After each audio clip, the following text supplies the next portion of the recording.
Alrighty, hello there everybody and welcome back to Roll with Advantage. Very excited to be here for today's session.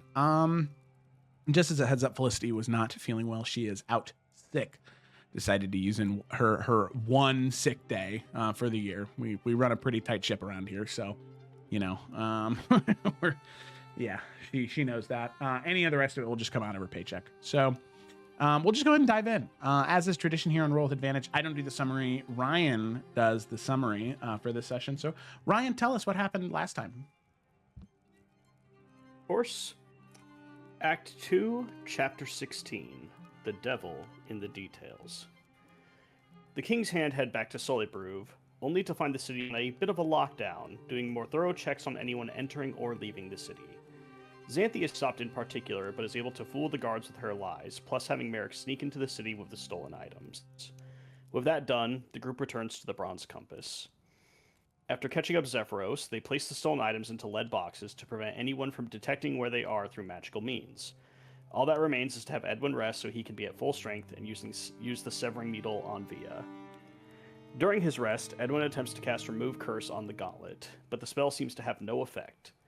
With his faith in Paylor and the Gauntlet strengthened, he offers a prayer of thanks to Paylor to thank him for his aid in saving his siblings. Xanthi goes to speak with Via, but finds her in a drunken state, with Via lashing out at Xanthi and wanting to heal on her own terms, as she still feels guilty about using the needle on herself. Xanthi sees the pain that Via is in and apologizes for how she's reacted in the past. Xanthi and Via make amends before Xanthi requests the Ashen Crown. Via is hesitant, but agrees to give it to her the following day. Later that night, Kaelin Vale walks and examines Via and Xanthi as they sleep. Around Via, she sees the sleeping form of two dragons, along with the familiar smoke and electricity that has attacked them before. On Xanthi, though, she delves deep and is able to travel deep into the ethereal plane, but is noticed by the devil that owns Xanthi's soul. The devil mocks her as a pup, and uses his power to control her and make her do various tricks. Kaelin lashes out, breaking the connection to the devil has over her before retreating. She awakens with several bad burns across her face, which awakens Xanthi, who quickly chastises Kaelin for taking such a risk without warning her. Kaelin visits Edwin the next day, and he is able to heal the worst of the burns, with the rest naturally healing over the next few weeks. Merrick can fill him in on what happened. Merrick offers little back and denies anything being wrong when Kaelin presses him, saying that he really wants to move on from this place. Merrick also blows off Xanthi and Via when they both attempt to check in on him after his refusal for knighthood from Sir Torwin. Edwin takes a trip down to test his strength, voicing his concern for Xanthi wearing the crown once he sees her wearing it. He warns her against wearing cursed objects, calling upon his own experience with the gauntlet and what happened, but Xanthi assures him that she will be fine and will remove the crown should anything attempt to influence her. Edwin seems to back off, but isn't happy with the decision. The following day, Elam, Moreau, Zephyros, and Torwin all suggest that the four of them head down to the teleportation circle the cult uses, insisting on watching it and keeping guard over it until the heirs finish their work in the Scorched Sepulchre. The heirs all agree with this plan. And later that night, a strange presence overtakes the Bronze Compass as a man rolls in, seemingly knowing who all the heirs were. He introduces himself as Raphael, yet another devil that was interested in the party. He offers them a deal, wanting them to hold onto the Severing Needle so they can use it on his father Mephisto, the devil that owns Xanthi's soul. They initially push back, but Raphael recognizes Kaelin's burns and realizes that she is the one that attacked Mephisto the other night. With this new leverage, he threatens to inform his father of what was done unless they agree to his contract. He does agree to give them 24 hours to consider his offer. He departs, leaving the heirs with a rough discussion ahead of them. A lot happened last session. Indeed it did. Thank you so much, Ryan. So, as Raphael departs,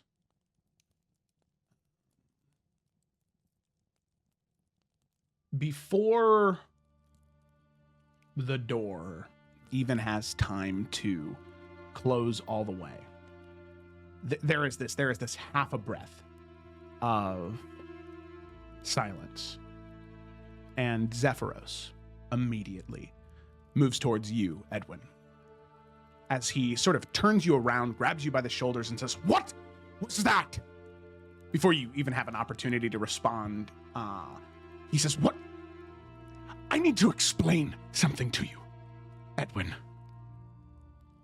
You spoke to him like that, to his face. Do you have any idea? Do you have the faintest idea of what was sitting across from you? That is not a man. That is not a dangerous man. That is not some vassal of a noble house loyal to House Falkrest. That is a creature that was ancient when your kingdom was mud. He watched gods err. He collects souls the way you do scars, without thinking about it, simply by what you were feeling, you acted that way. Do you understand how idiotic that was, boy?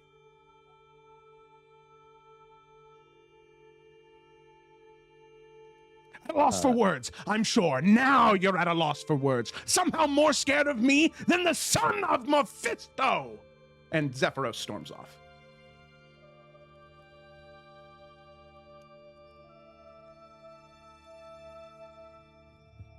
Edwin just kind of looks towards Zephyros and watches him walk out,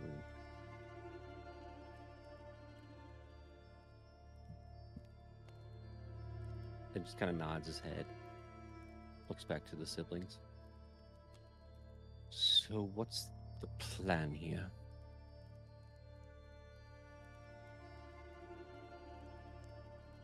We are making no deal with him. If that needs to be made clear. Oh, that's abundantly clear. That's not even in question. I agree.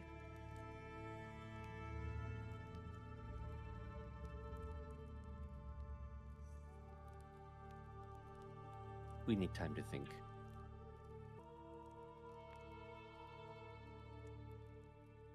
He was here without his, well, either consent or knowledge of his father, I don't doubt. Well, judging by the way he talked, his father does not know where he is.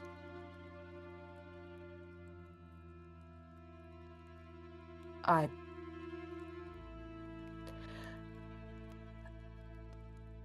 believe there could be use in then revealing that to his father.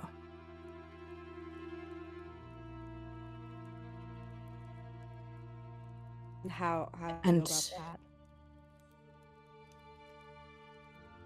that? I have reason to believe that I may be able to make contact. We can always contact Otis, apparently. Oh. Well. Xanthi, do you think contacting... Never mind. I was going to say Mephisto directly, but they're both the same thing? Looks towards Merrick, right? That you said Otis was Mephisto. Some sort of a vessel for him at the very least. I'm sure contacting him is going to get Mephisto's attention. Especially if we say the right things. I agree. If reaching out to Otis, it might be honestly a power move, and it also proves that we know and that Raphael visited us in the first place. How else would we have that knowledge? I'm sure Mephisto won't be happy that that was revealed without his consent. Oh, someone like Mephisto who's controlling as him? No, he will very much dislike that. I would feel more comfortable if we contacted Otis. Just because, well, one, he's on the same plane, technically, as us. And two,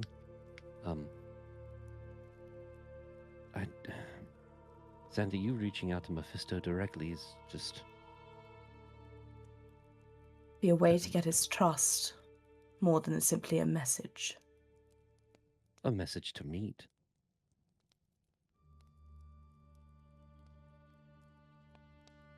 I feel if I was to reach out directly,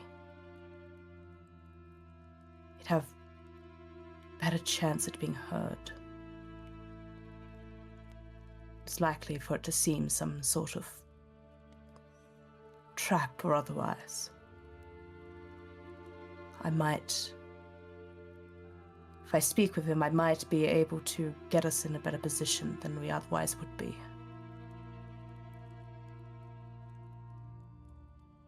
I mean, if anything, I think it's worth a shot. I agree, as long as we remain cautious. As cautious as you can be to talk to a Lord of the Hells. Well, let's be honest. Out of all of us, Xanthi's the only one that Mephisto has any sort of care over. I know care is not the right word, you know what I mean. Xanthi Investment. probably has... That's a better way to phrase it. I And doubt that's- Mephisto cares much what happens to the rest of us, but clearly he has something in mind with Xanthi. Having her reach out probably is the safest and smartest move. Actually, you bring up a good point, Merrick. What happens when we tell Mephisto and Raphael realizes and then comes after us for it? Mephisto doesn't want Raphael coming after us. If anyone's going to be able to keep him in line, it's going to be Mephisto. Yeah, I don't think Raphael is going to make that mistake once his father knows he's spoken with us once. I don't think he'll be back anytime soon. However, It's a hope.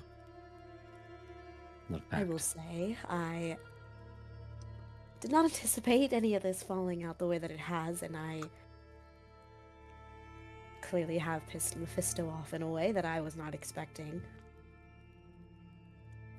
So there's that. I apologize does- for... Go on. He doesn't know you did anything to him yet. Perhaps Xanthi reaching out before Raphael can inform him. He might prevent some damage. True. Does Mephisto not know that it was you veil walking? I don't think exactly. When I veil walk, I'm not me exactly. I look like a creature. I look like a wolf. Not this form.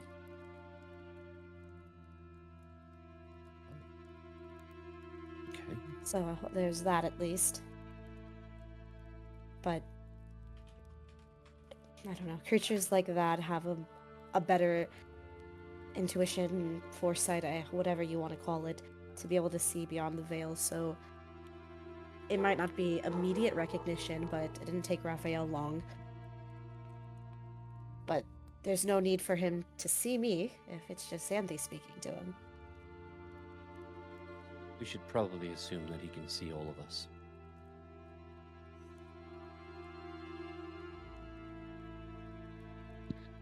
I do think it would be best if I was to speak with him alone.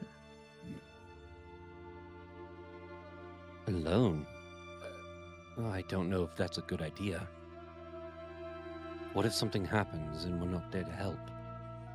What would he do? What are we gonna do about it? Regardless if we can do something about it, it's the principle of the thing. We can't just leave you alone to talk to a Lord of the Hells. And what do you believe he would do? Anything he could have done, he would have done already. I've been alone with Serotus before, and nothing came of it. That's not true. The last Well- time that you were alone with him, you signed a deal that apparently has been giving Mephisto souls. That wasn't the last time, Edwin. And that was different circumstances altogether.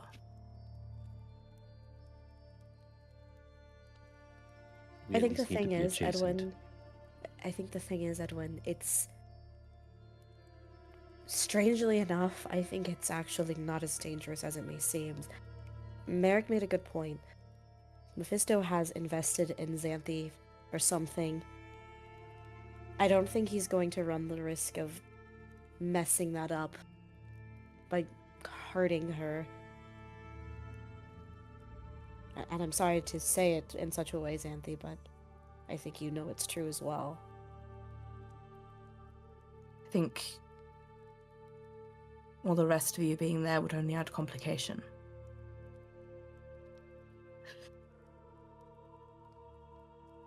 I agree. Sorry, I can't joke. No, I was trying so hard. That was really funny. You see, I tried to stealth in. I tried to crouch walk in. Did that not?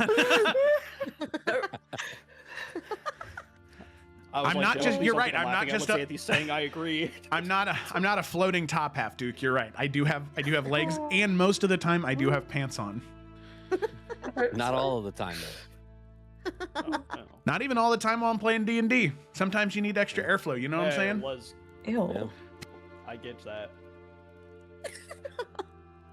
We should at least Anyway. be adjacent to the meeting. Outside the room, somewhere Nearby, near. I agree. But And I think that's the most we can do. can we have Samson or Fiddle like be in the room in the corner somewhere just watching, just in case? It absolutely cannot be Samson. He will recognize Samson. Then Fiddle. It needs to seem genuine, Edwin, like there are no tricks. It's not a trick though. Kinda. We don't need any suspicion based on us. Just simply to get Raphael off all of our backs. Hopefully. I think Xanthi may be right, Edwin. Torwin speaks up. I know that it is uncomfortable, and believe me, as a brother, Edwin, I don't know if I'd be strong enough to let her do it alone, but Mephisto has made deals with people before, and they've said no peacefully. They've gone their separate ways. In fact, Mephisto, and perhaps, Moreau, you might be able to comment more on that. I think the occult is something that is studied by the Blades. But from what I've read about his interaction with previous knights, there have been those that he's met with and dealt with that left signing no contract and left alive. Mephisto isn't a bloody archdevil. He much prefers pen and ink to anything else. As far as I am aware, that is the truth too. And truth be told, any effort of surveillance, I'm sure would be noted by him anyway. What I will say is I do not think that the princess should do it alone. Not for her safety, but I think it shows Mephisto that you're united as one front. That he can't single Xanthi out anymore. Whatever happened in the past happened, but now you work together. Yes, but perhaps Mephisto would be more likely to speak more honestly to just her as opposed to the rest of them. I understand that, but it is their decision. You're right. At the end of the day, I actually think it's Xanthi's decision.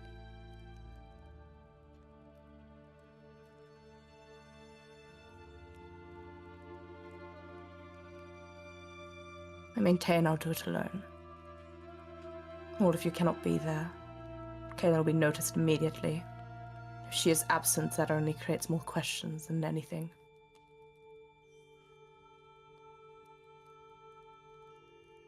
All right. I think the rest of us, honestly, maybe we need to speak to Zephyros. Because I don't know about you, but there were some things that Raphael said that did not sit well with me. Clearly, they have had some interaction before. I'm curious to know what that Honesty. is. I want to know what that is before I speak with him as well. I'm not going in blindsided. It's a good idea. Agree on that.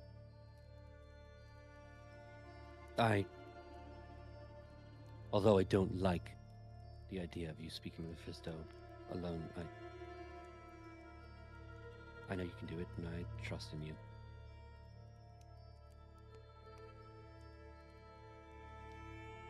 But yes, we should talk to Zephyros first and get some information. But not me. Apparently he does not like me very much right now. I'm more than keen to go. Like, she still has her bind, she's just got to kind of flourish it a little bit and, like, slam it to the ground. Well, let's not fight. Let's all go. I think we need to hear it. Zephyros walked out of the Yeah. building. Can you remind me what exactly he said? To I Edwin, or what Raphael Yeah. said to What Raphael said to Zephyros? Zephyros. I want to make sure my notes are. Yeah. So he said, and I'm not looking at my notes right now, but if I recall correctly, he said, "Why don't you tell them, Zephyros, about the deals that you had?" Yeah. Something to that effect. Yep. Okay. Cool. And specifically, like, his mission from Mardaris. Ah, yes. Yep. Okay. Cool. Okay. I thought, but I didn't want. I didn't want to overcommit to that Yep. information if I didn't say it. It's fine, I gotta roll down perfect. here. All right. Edwin says, well, he left the building. However, I could send to him to see if he will come back. Could we follow him? Joe, is that, or is he like? I feel like it hasn't been that long. Yeah, I mean, if you look you out get pretty the far in 10 minutes in a big city. yeah, I mean, if you go and look out the door, you don't see him in either direction.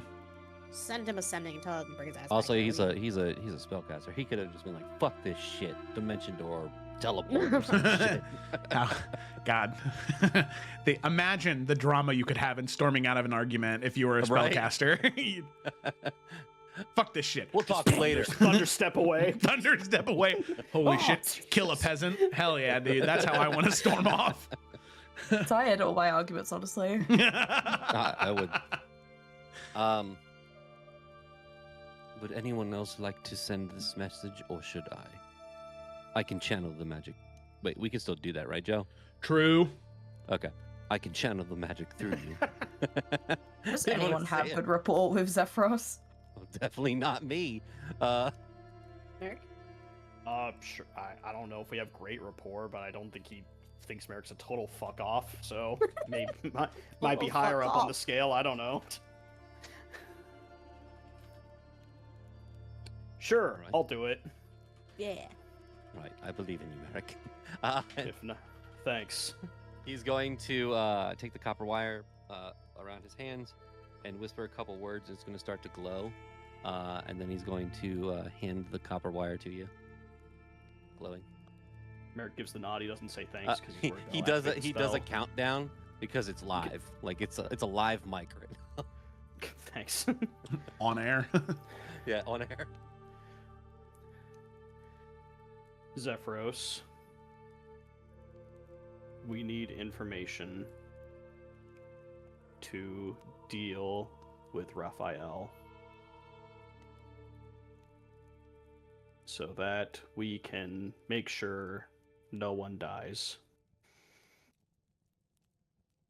Can you please come back?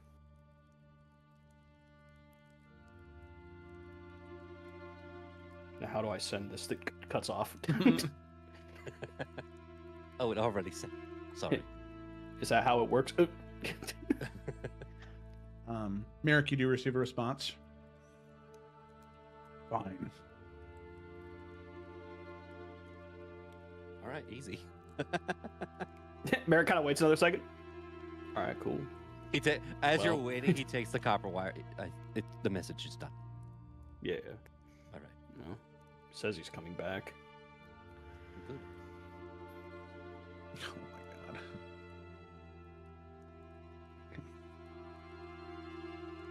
All right. And we wait for him. 20 minutes pass, and he walks back into the to the tavern. Where did you go? Away.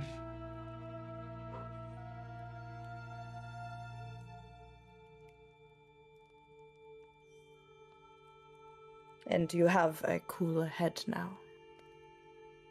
No more tantrums and running away. Not the best way to ask for help, Xanthi. He doesn't respond to your prod.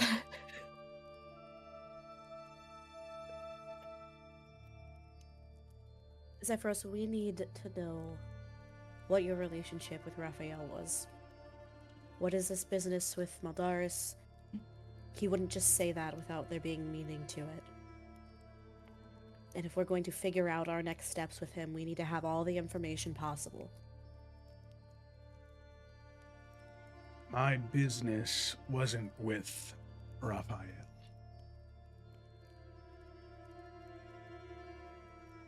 It was with Mephisto. At the time, I didn't know it was him. I was approached by an individual who would typically purchase the services that I offered. And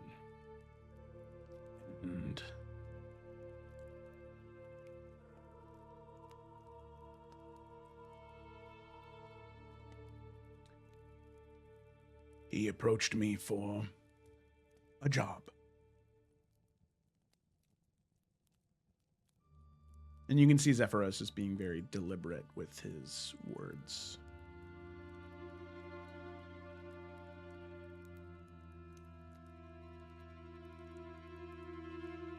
I was sent to do what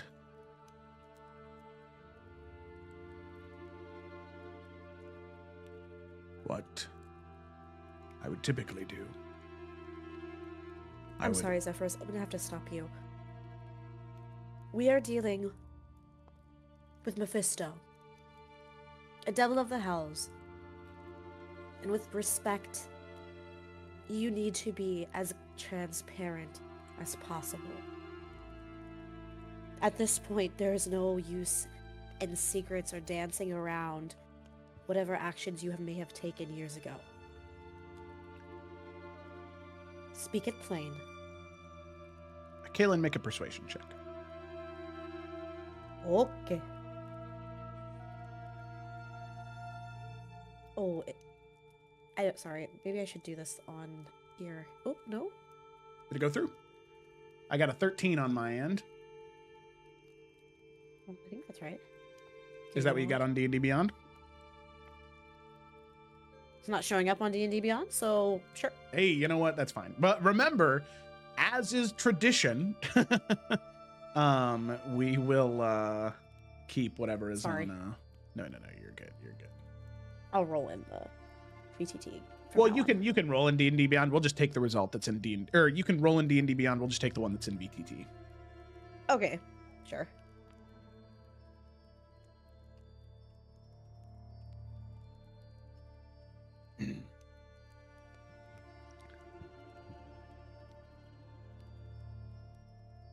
When I was younger, the way that I received my acclaim, the way that I learned most of my power and funded my studies was through the art of eliminating, of assassinating. I would infiltrate noble houses or places of political power in places like Maldaris, Solele, the Free Cities. There was even time I was in Elysia. I would infiltrate these places. I would grow close to an individual. I would meet with them privately, and then I would kill them.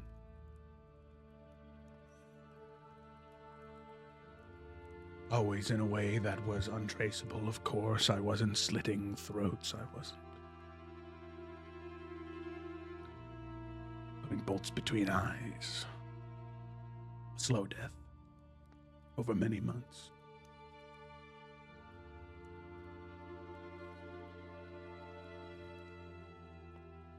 The individual they hired me, I thought was just a wealthy tiefling, a noble man who wished to climb higher in the ranks of Adaria. He did not give me his name at the time, but he gave me a target. One of the Lord Paramounts of Adaria. Reagan Emberlin, who all of you would have enough familiarity with. This would be the father of the current lady Paramount, which, as far as all of you are aware, given your closeness there, he did die during a plague that went through Adaria at the time, but as records showed, it didn't. None of you thought that he had died from the plague. He died apparently peacefully in his sleep. So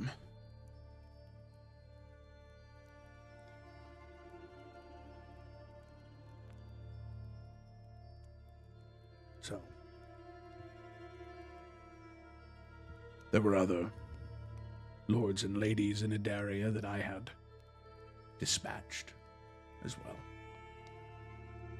But that was the one. Most of them was when I was first starting. They were easiest, truthfully. The least amount of protection.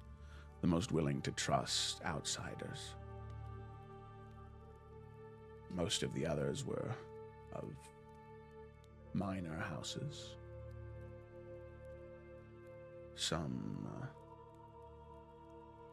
truth be told, after 100 years, you start to forget some names. There was a lord of House Marathis, a vassal of House Emberlin. There was a knight who belonged to House Caltris, a vassal of House Falcrest.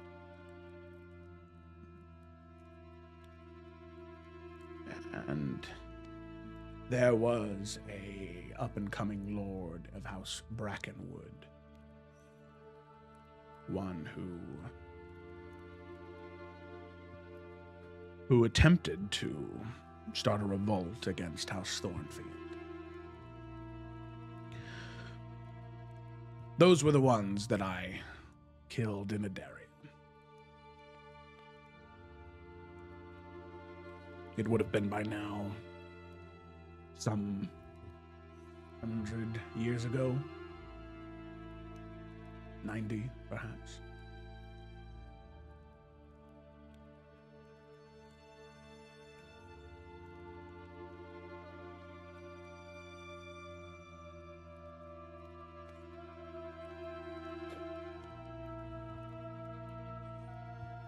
And it doesn't seem like there's like anything more that he's like holding back and not wanting to tell us. Anyone can make an insight check in this moment, if you'd like. Because I'm like, that's bad, but like, it doesn't feel bad enough, you know?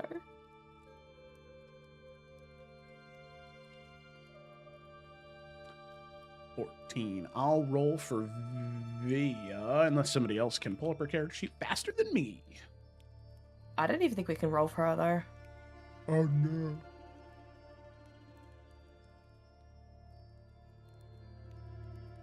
Oh my god, I almost clicked on Isles. What the hell? Jesus Christ. What year is it? Okay, alright. Public roll. Insight. Oh, +0. Let's go via. We'll find 14. the highest one. Let's go VR, yeah. Okay. And I'll also do ones for your boy and your girl, Torwin and Moreau. They're both a Darien national, so this is also something they're like, Jesus fucking Christ. Okay. Elam just doesn't care. Okay. Well, you know, I mean, Elam's like, Jesus Christ, but he's not like, all right. To him, he's like, that seems bad enough. Torwin and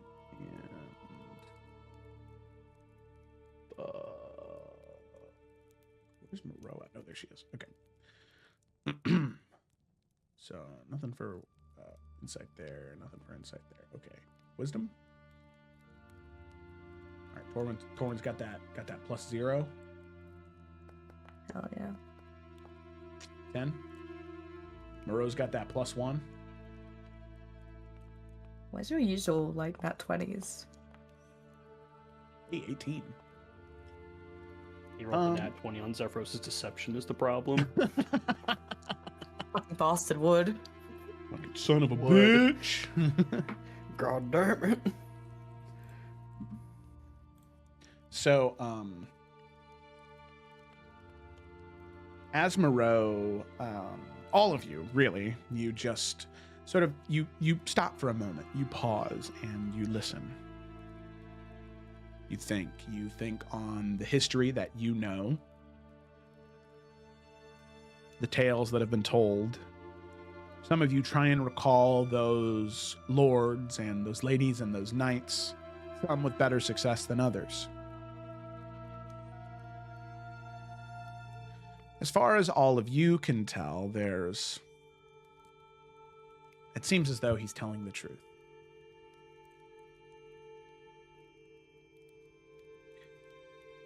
And you nod, begrudgingly, trusting whatever he has said. At least for now. You can see Moreau, some of you out of the corner of your eye. She sort of shifts for a moment and says, Zephyros, we are a team here. The four of us, looking to Torwin, Elam, and back to Zephyros.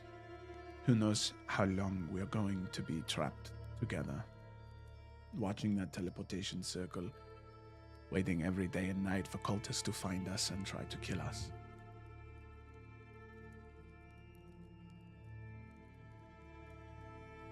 So tell me this. You swear that that is the truth?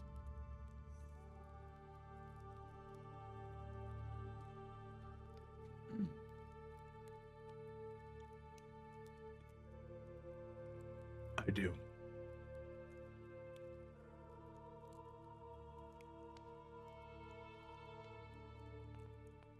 Very well. And Moreau doesn't press any further.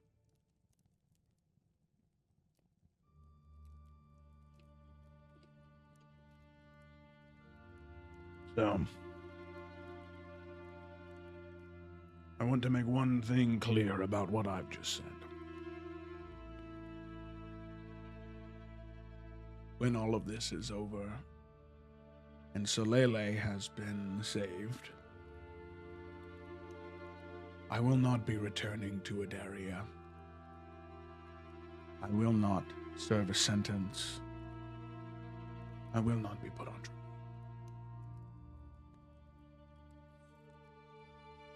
I will admit I have grown my own sort of fondness of all of you.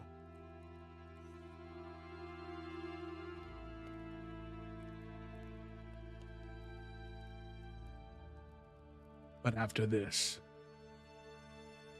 we will be going our separate ways. I will not return to your homeland in chains. You plan to remain here then? I plan to go as far away from Adaria as humanly possible.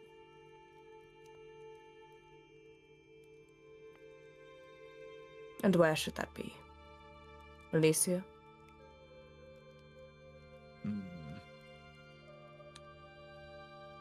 I don't know right now. I'll send you a postcard.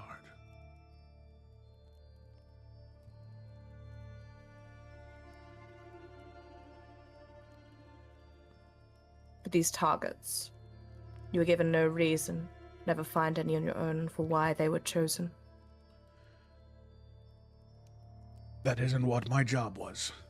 My job was... I was given a name. I was given where they would frequent. And then it was my job to infiltrate and kill. But you said that in the process you gained their trust. Of course. Surely that means you knew something of them.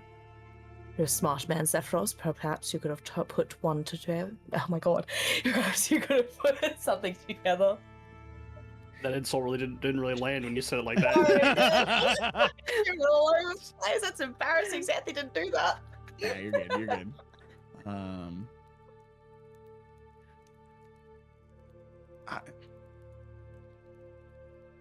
Xanthi, I know that you are a cold person. And I know relationships come difficult to you.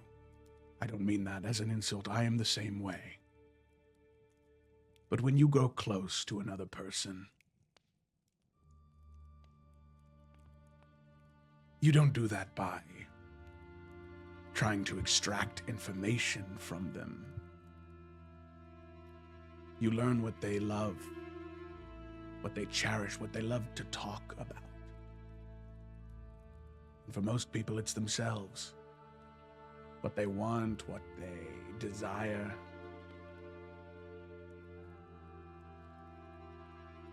The only person Mephisto asked me, or contracted me to kill, was Lord Paramount. And in those final days, all the Lord Paramount spoke of was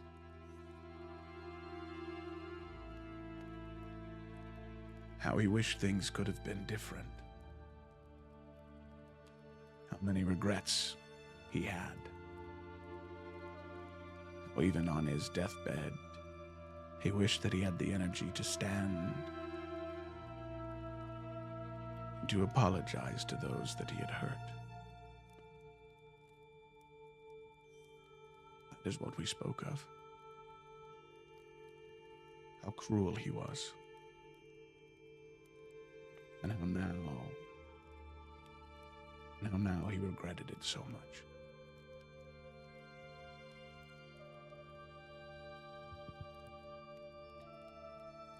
I don't know why Mephisto would want to kill a man like that. A sad old man who simply regretted the way he lived his life.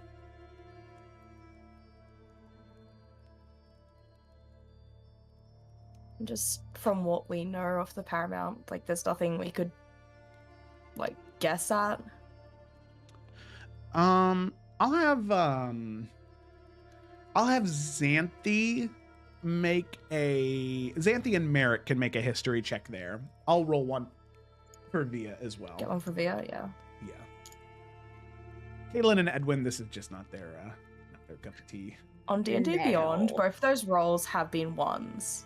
Well, it's a good thing we're not Not taking that D&D Foundry Beyond. has been much better, but like, Jesus Christ, man. Oh, by the way, Yeah. I figured out how to stop D&D Beyond and Foundry not being the same. Oh, yeah. Huh? Turn off digital dice on D&D Beyond, and it'll just roll it on Foundry. Really? Oh, nice. If you click Manage on your character sheet and go to Character Settings, turn Dice Rolling, click it off. Do I have to refresh or something? It's still doing it. Can you give that instructions one more time? I'm dumb. Manage by your character's name. Uh-huh. and then you're gonna click character settings, Okay. then uncheck dice rolling, and then like all of your stats should not be like outlined anymore. Cool. And then you can hover them and then click on D&D Beyond, and it'll just roll it. Cool. I thought you meant to turn off the digital dice and the extension. No. I tried that and it didn't work, and I was like, what the fuck? And then I found Yeah, this. nice. Oh, there we Oh, go. there. And now I'm rolling once here too.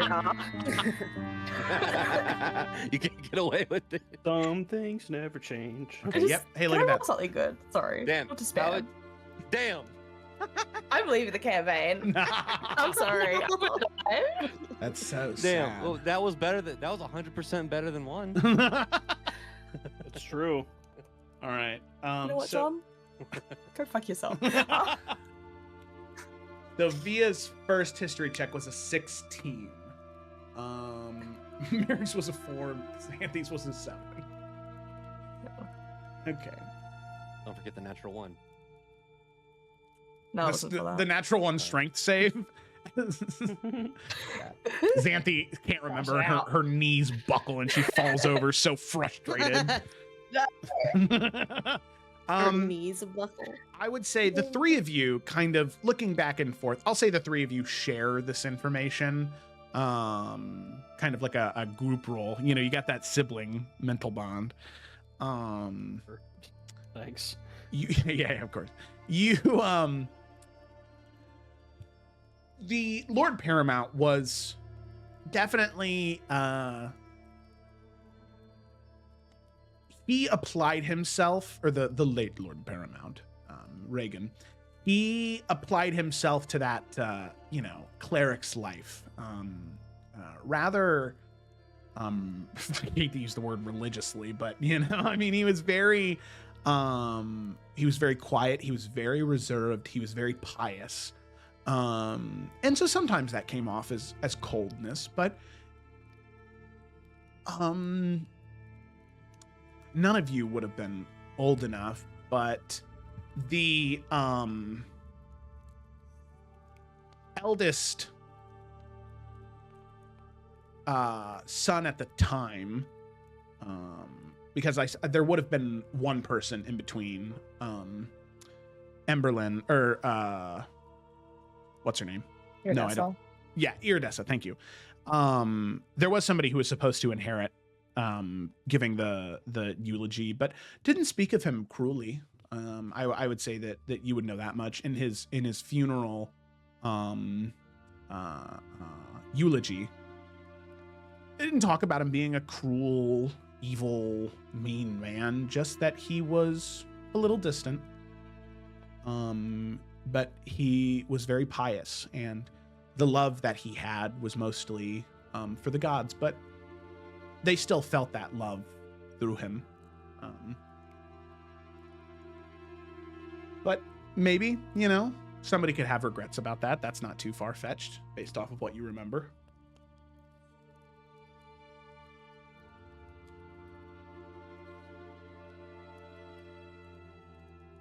I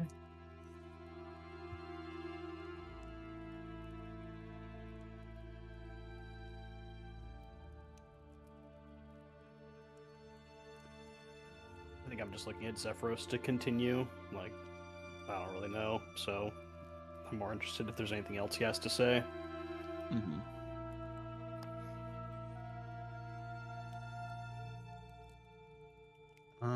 Yeah, he'll just kind of look to all of you. It doesn't seem like he really has much more to add.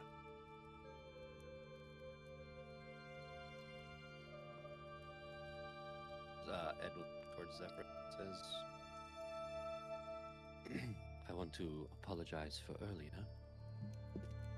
And also I want to thank you for your help. For giving us this information.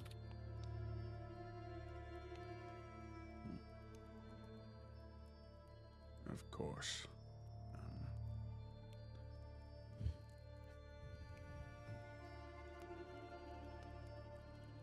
I'm happy to provide the information if it is useful to all of you.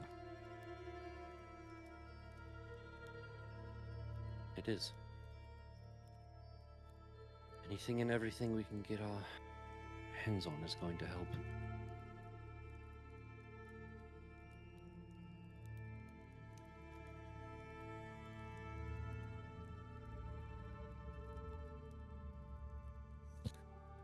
I believe that is it. If you need to take some space, feel free to do that.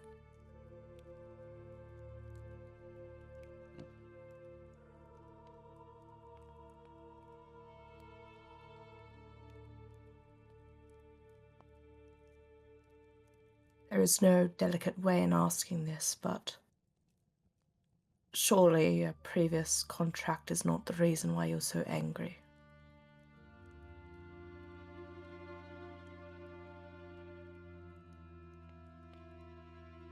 Did something happen during it?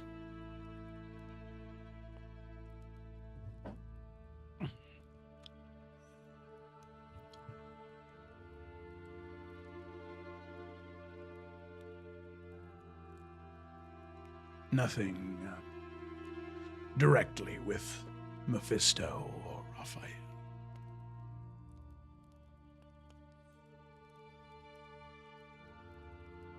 But I think that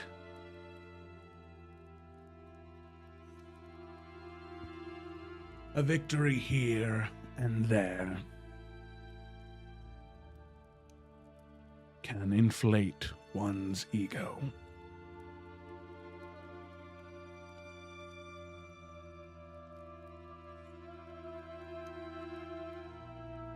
Devils like Raphael or Mephisto or any of them. They look at you and you and you as pets. Small, yippy dogs that make them laugh, that do silly tricks. But when that dog bites, when it acts out one too many times, do you know what they do? They don't simply just try to train you. They don't put a muzzle on you.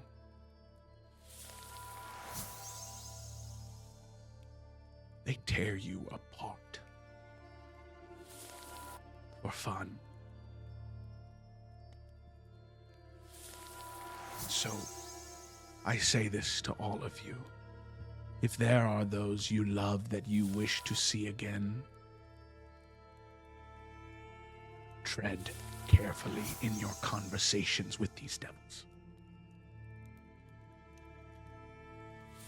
The moment will become too much of a hassle,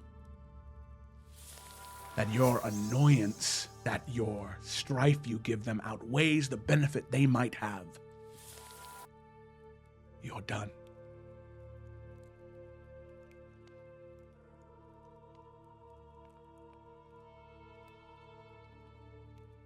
Do I make myself clear?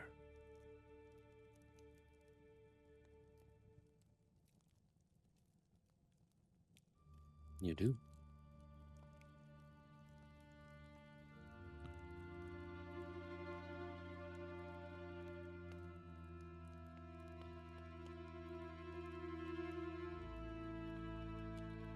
But as you said, transparency is most useful.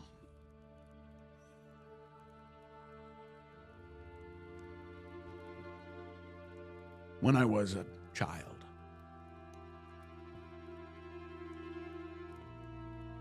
I made a deal with a devil who apparently saw that I would accomplish great things, that I would do great things.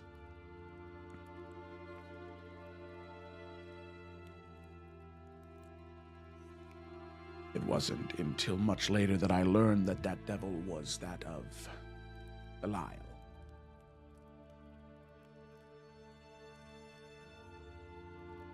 When I first met the creature, I thought it was an angel. It was so beautiful.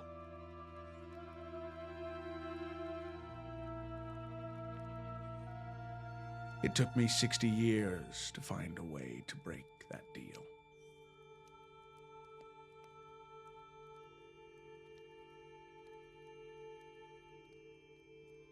was not easy.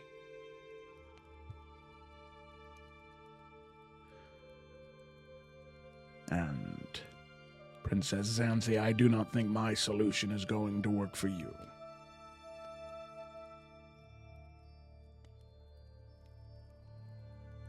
I traversed into the Hells. I went into the archives, and I destroyed the contract that I made.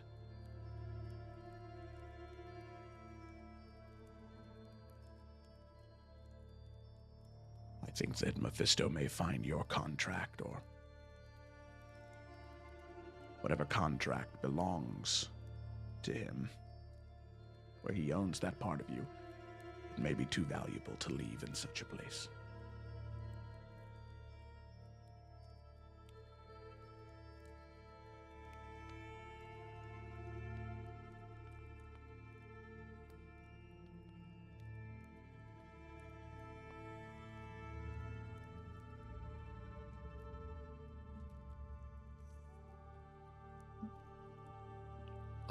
It's doable.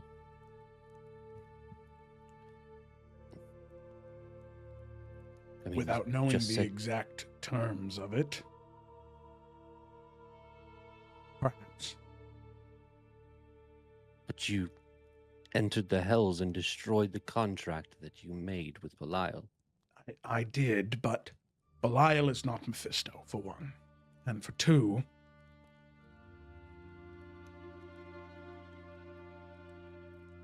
I made a deal. I traded a part of myself, me, for power. To escape the life I was living, or that I felt I was trapped in.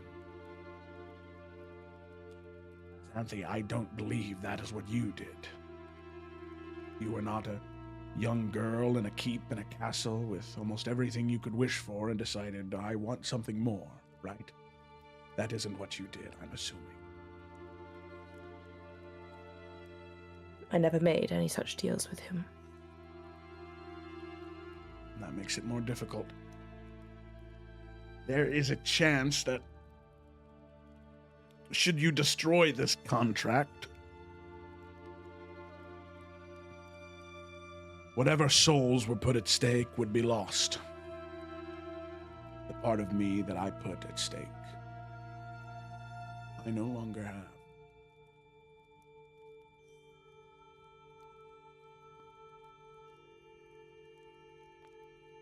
If I may, what part was that?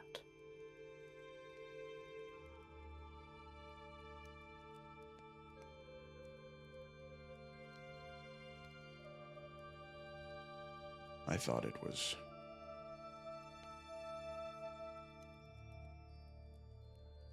strange that he desired such thing, but I gave him my spark. It wasn't my soul or my spirit he was after, but my spark. That's why these damned wounds still don't seem to heal.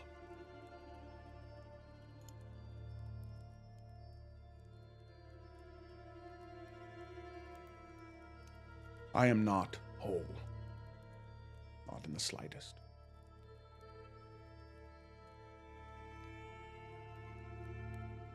But at least I have accomplished something. Even if it's helping keep all of you alive for just a little bit longer, it's at least something worthwhile.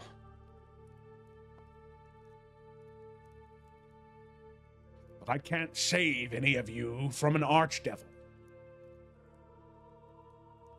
From a few cultists, yes, but not an archdevil. Not even the son of an archdevil.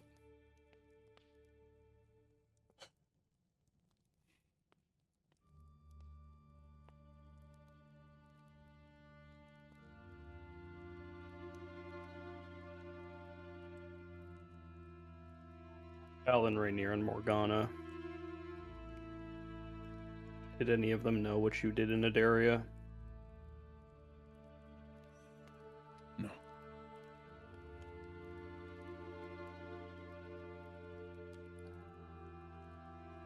Fancy way to ask, do I buy that? Yeah, go make an insight check.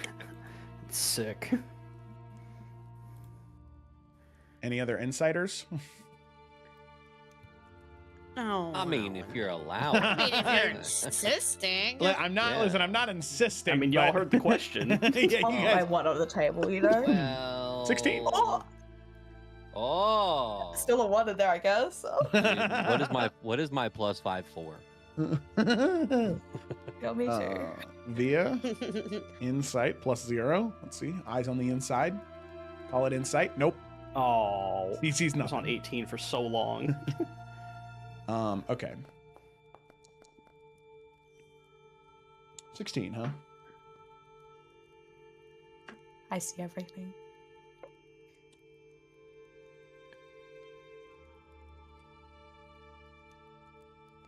Hmm.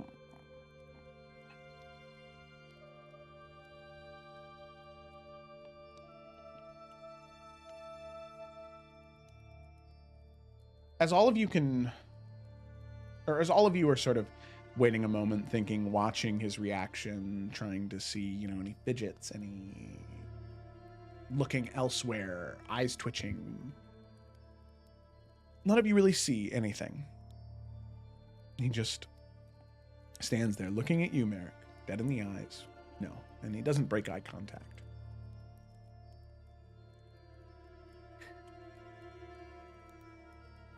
Anthe.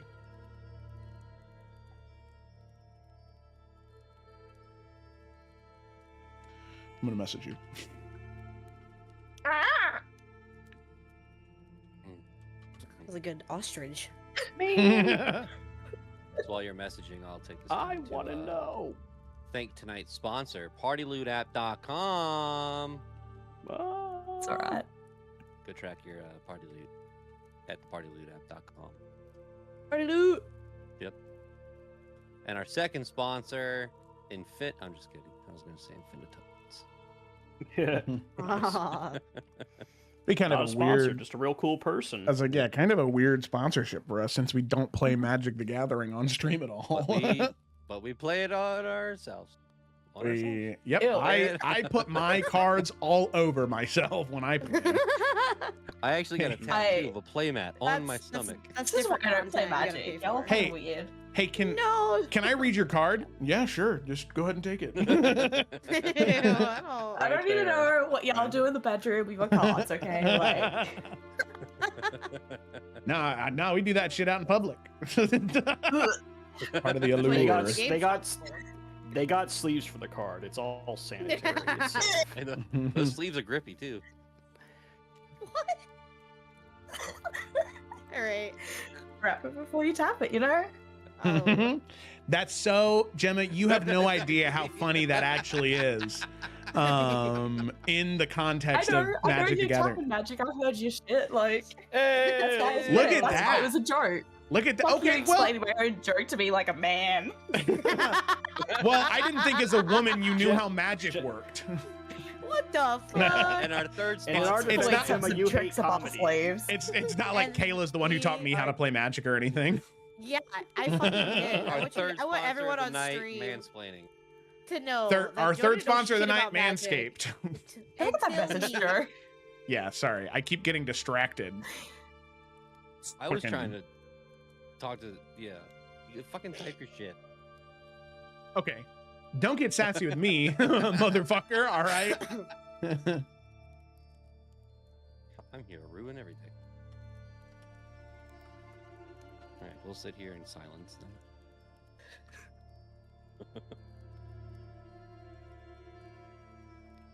A long message that Xanthi deduced by looking at this guy. Well, it's only one sentence. It just took me 9 years to write. I had somebody going "Duh, duh, duh," in my ear. Whoa, what the fuck?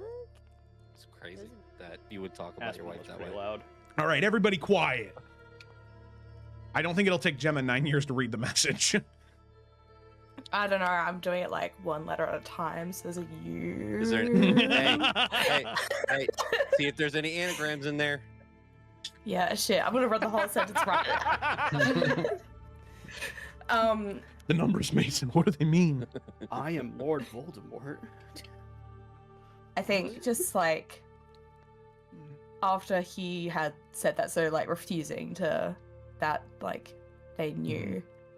Mm-hmm. Denial. Zethy is just going to like keep her gaze on him. You will give us full transparency. We do not need to hear any lies.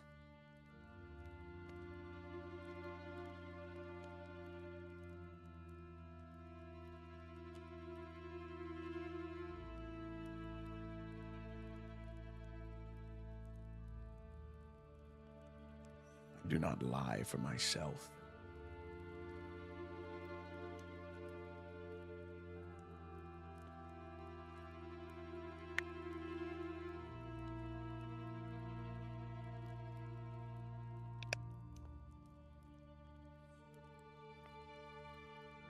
Morgana Speak. is a good woman.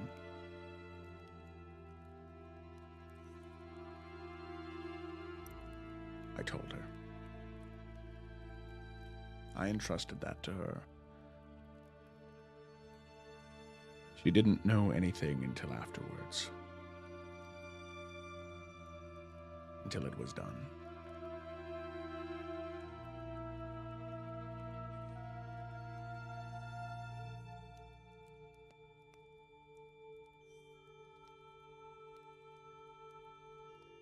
Or did she have anything to say on the matter?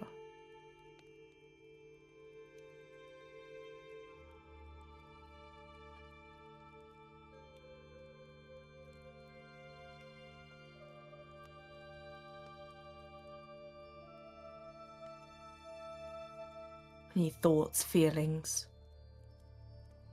Regard at all for what you had done? She was angry. So incredibly angry in the moment.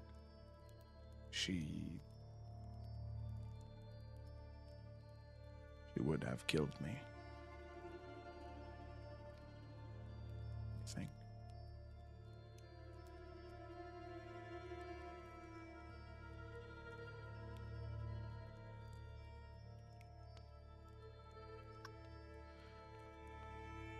But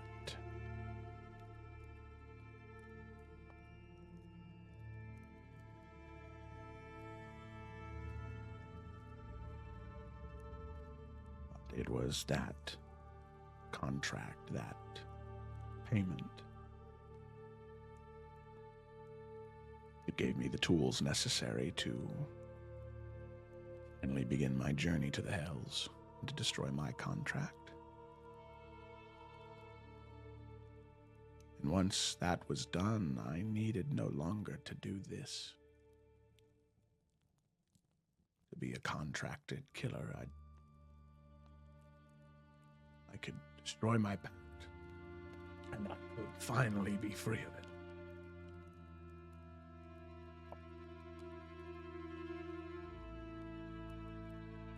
The two of us, we could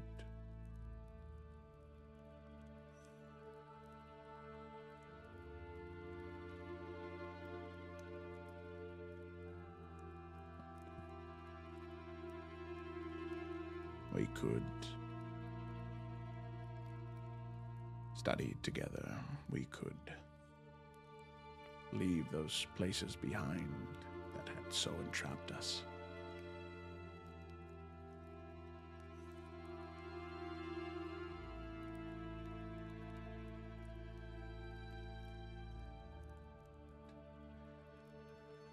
Well,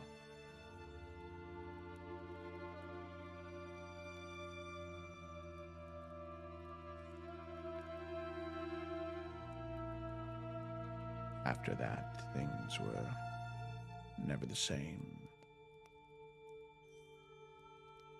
Understandably so, it was different then.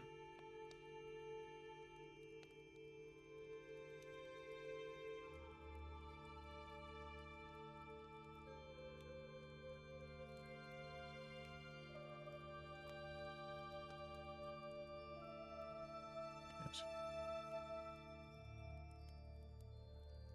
Occasionally, she would use me as a contact when she had questions about things she was unsure of.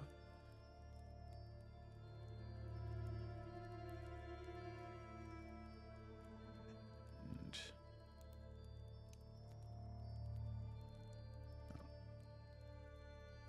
I had always hoped that one day something might change. I don't think that day would ever come.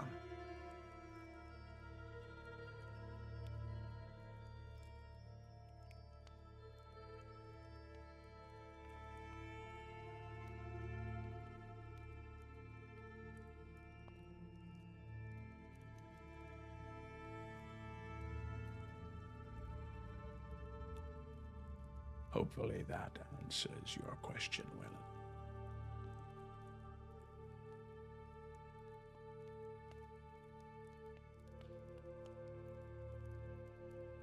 And so is that the truth of it all now?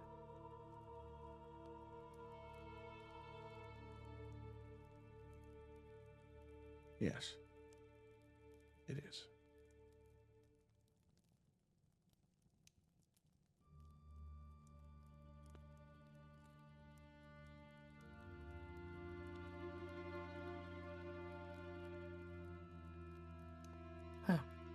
I suppose you may take your leave, should you wish.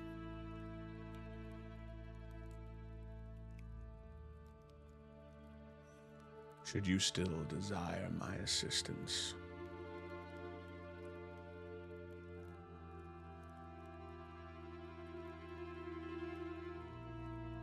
I will stay elsewhere for the time being.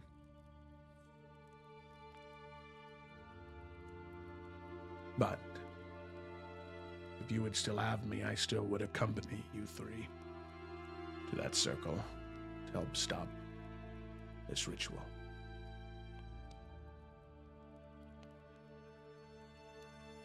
I think that we can all agree that your assistance would be greatly appreciated.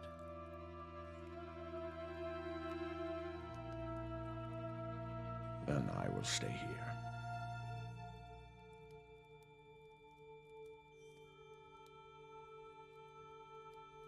Joe, what time of day is it? Oh, it's late evening. 10, 11 o'clock at night. I think that we've all had a very rough few last hours, and we all deserve some rest. Of course, I think my siblings and I should talk a little bit more before heading to bed, but we should start heading that way.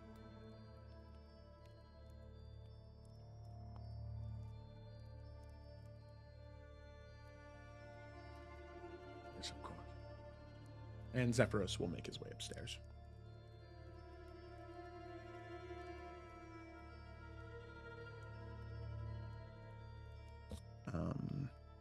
Torwin and Moreau will leave the five of you alone. Elam will come up to you, Merrick, kind of away from the rest of them, and he's going to lean up next to you and whisper in your ear. He's grieving, that's for sure. That much was real.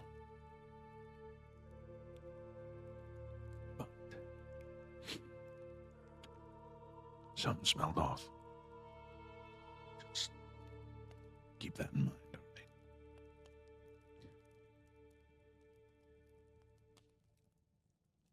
Share it with the other two. Don't take your eyes off of him. You know, kind of bump you on the shoulder, and he'll head out as well.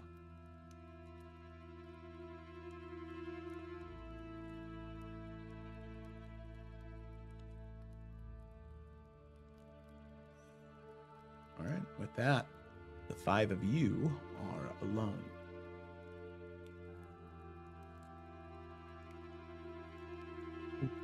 Well,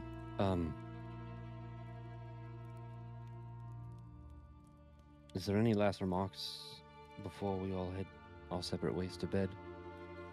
And also, I would like to just to... Oh, actually looks towards Xanthi. Are we doing this tonight? Yes. We will need to head out tomorrow. We don't have time during the day, and we are to meet with Raphael in the evening. It has to be tonight.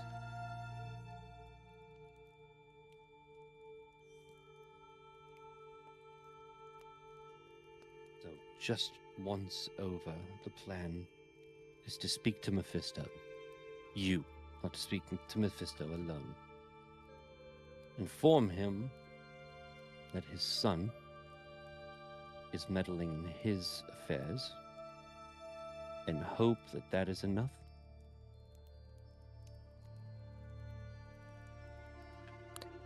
In all honesty, I was planning on informing him of the fact that his own son is planning his murder. That's... We'll keep Raphael off our back. If we have at least the two of them needing to keep eyes on one another, it's worth something.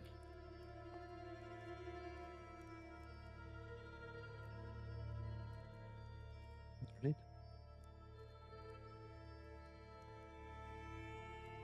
I think it goes without saying.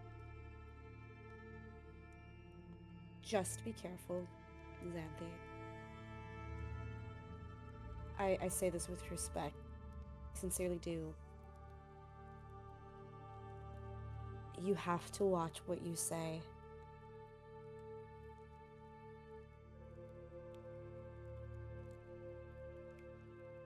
Please.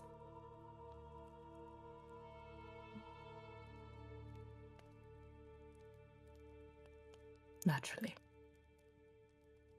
Well, not so much, but Think I, if anyone here understands the dynamic that will be there. Yes. Certainly not my intention to make it any worse than anything is. good. Well, there's only one more thing I wanted to point out if no one else has anything.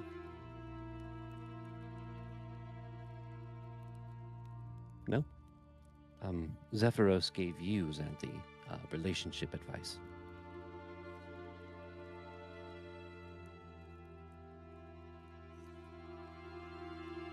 I think Xanthi just gives you a look like she doesn't know what you're referring to. I don't either. I don't know if I'm missing something obvious. What? When Zephyros was talking about him and you, or him and Xanthi not having good relationships with people because they're not good at Oh, big oh, relationships. yeah. I think Xanthi's still giving you that look. She didn't see anything wrong. Yeah, Edwin's definitely poking fun at this point. Yeah. Wishes over her.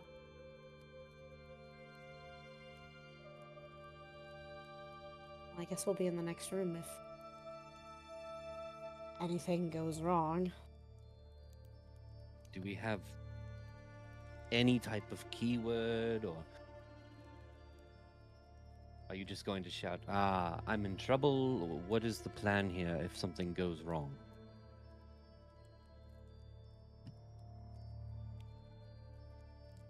I fear that if anything does go wrong, there is not much fixing it.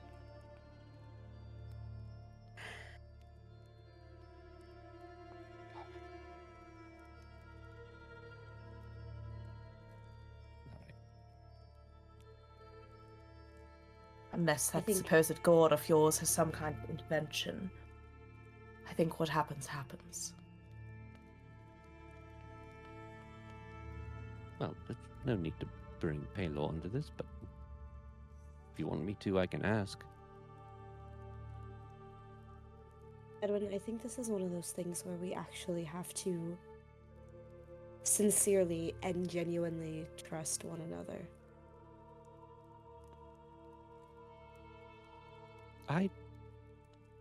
He looks towards Kaelin wholeheartedly and says, I trust every single one of you. With my life. This isn't trust for me. It's not trusting the enemy. I know, but we have to trust Xanthe. She's right. If something goes wrong, what are we gonna do? We have to trust that she can do this. I know she can. I don't think that's an option.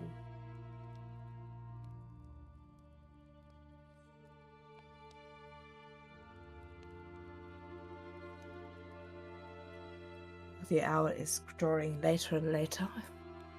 There is nothing else. There is not.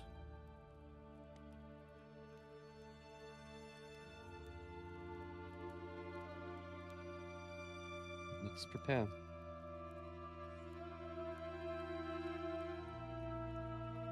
I think the preparing means we need to leave the room, Edwin.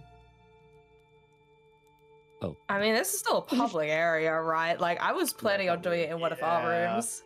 Oh, yep. You know what? Yeah, that That It's like makes someone just sense. looks through the window. What the shit?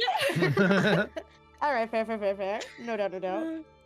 Well Yeah. then, Kick Kaylin would you like- and V out. Yeah, we'll hang out with the boys' room. Remember Amanda showed the girls' room? Okay, no. I'm old. What?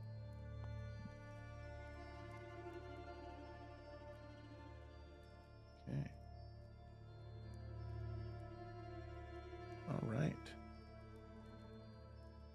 So with that, you go your separate ways, and Xanthe,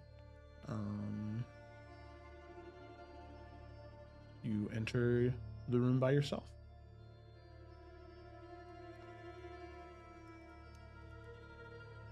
What you doing? I think when she like initially gets in there, she definitely has that realization of what am I doing? Because I mean, obviously she's never done this before. She doesn't know exactly what she's aiming for here. So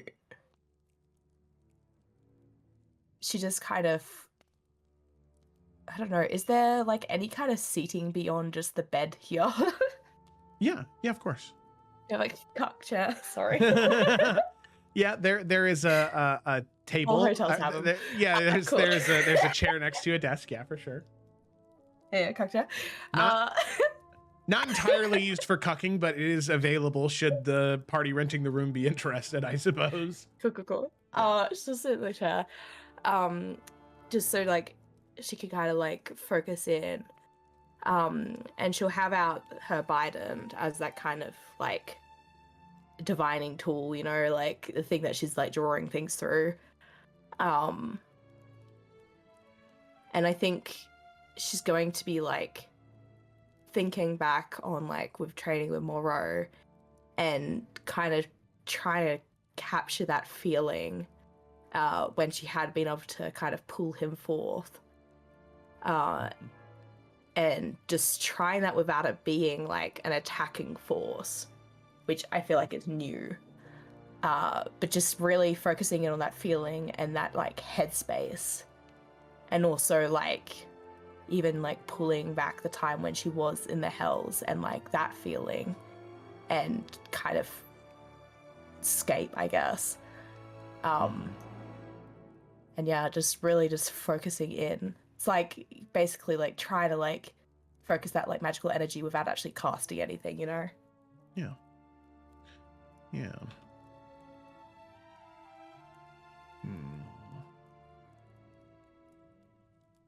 So you focus in on that and you attempt to channel it to the best of your ability.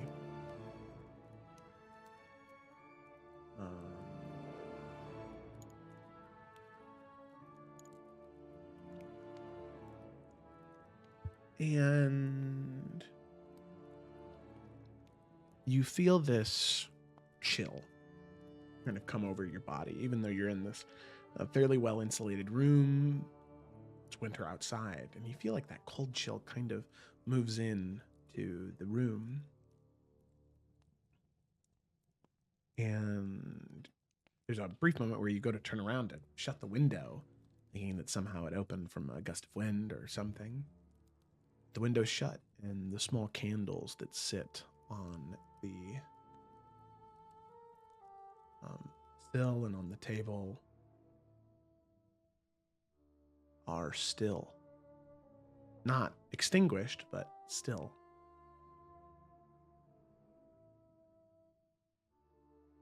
You can see that still flame begins to shift and change from that bright yellow and dark orange to a light teal and dark purple. Lines emanate from that flame. They move like serpents around the room till those lines make their way to the door. And in this cascade of flame from the door,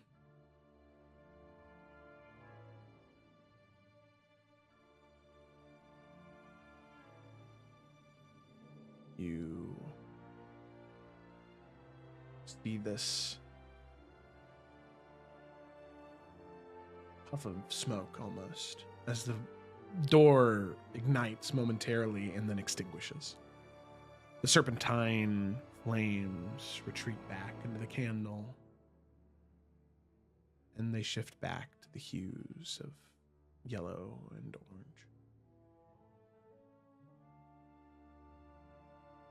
But still incredibly still.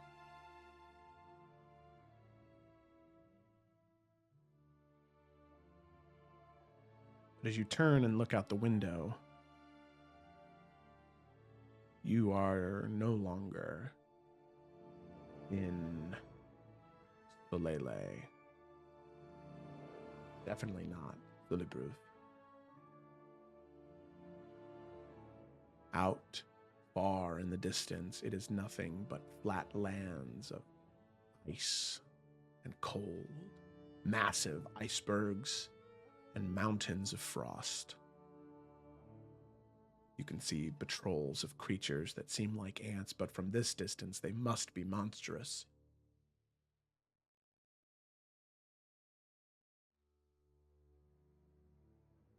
You feel so alone here. And you hear the door click and creak open ever so slightly. Something beckons you down further.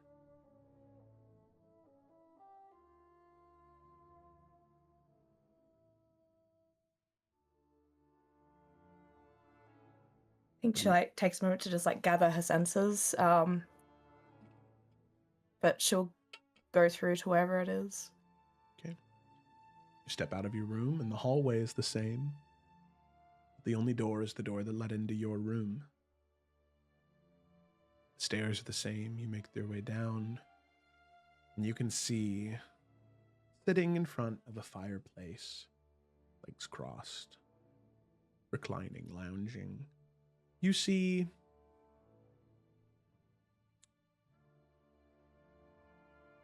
a young man, maybe in his late 20s, early 30s, short crop black hair, horns like a gazelle curling upward,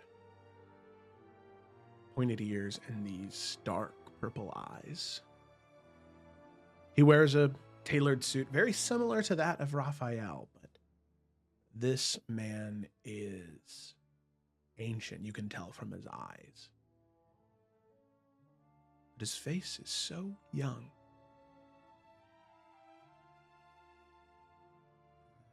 As he turns and looks to you and smiles. Such a friendly smile, too. Well, look at that. You reached. I wondered when you would. Please, take a seat. I think it would be good if you did. And Xanthi, you feel compelled to sit as you come face to face with Fisto. Damn, he hot though. Sure. Not the time. This is your conscious speaking. Don't make it weird. Yeah, I think when she sits down, I think she's like, obviously, they both know she's being compelled to do it, but Xanthi's still trying to like make it seem as if it's her idea, you know? Mm-hmm. Just kind of that like act of control. And when she sits, she'll just say, "It felt like it'd be appropriate to speak. I'm sure Believe there it is a did. situation. 'Tis most pressing for both of us." Tell me, what is so urgent? I'm curious to hear it in your words. Speak the truth and speak it plain. I think it would be best if you did.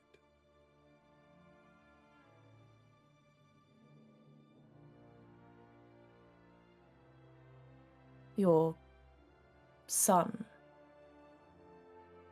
came to visit my siblings and I,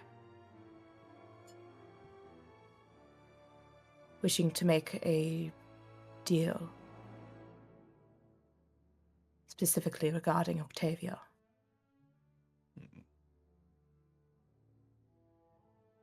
And in a way that he seemed to believe would enable him to, well, finally challenge, claim the throne from you.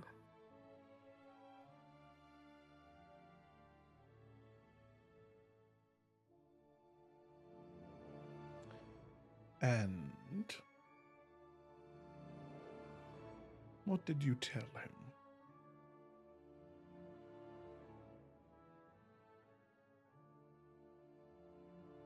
He was told to return.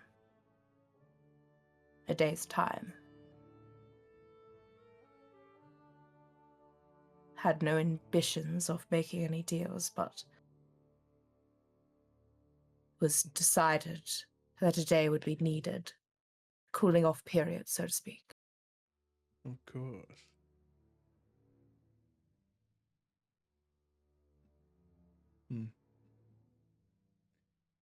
I know it may not be the man you wish to make proud.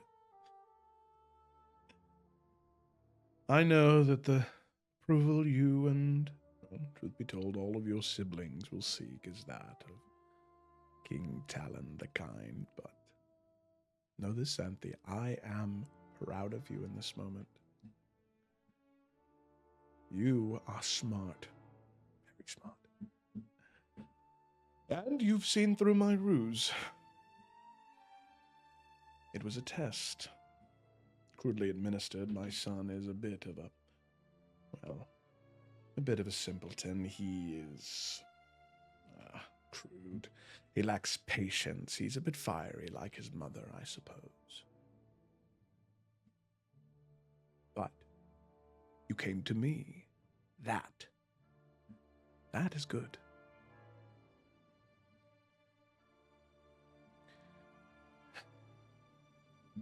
Truth be told, I'm relieved. I thought that this was going to be... I thought this was going to be a very difficult heartbreak for me.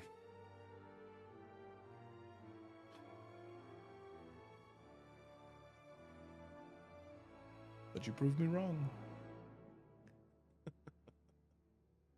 So you were aware of his intentions then? Oh, of course. Do you think it's the first time? Do you think that that would have been the first time after... Oh, how old is Rafi?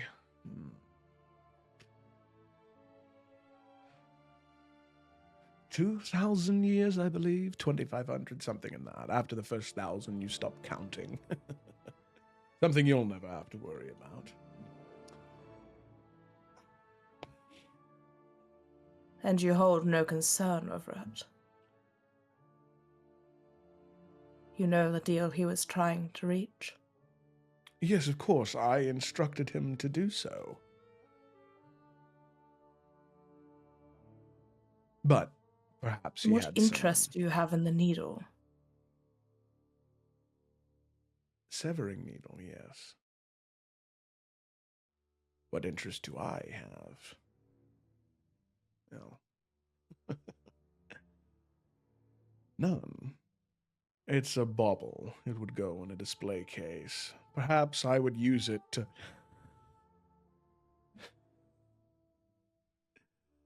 Perhaps I would use it to taunt Raphael's mother. That would be funny. I remember when they came here to save her all those years ago.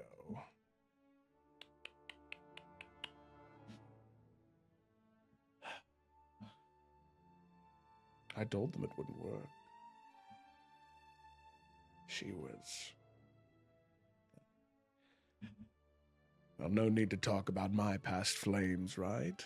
I think that we should look towards the future. What do you say to that, princess?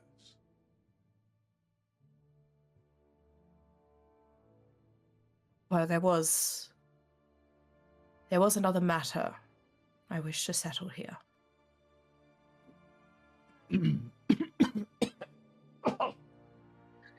Damn, he's dying already? Crazy. I think if there are other matters, we should perhaps work through them hastily, I think. You see It would be some brief. gray begin to appear at his sides.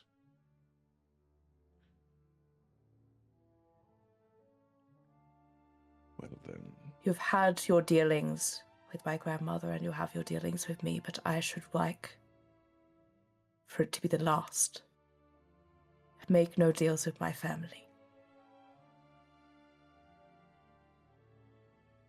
You pay them no tricks.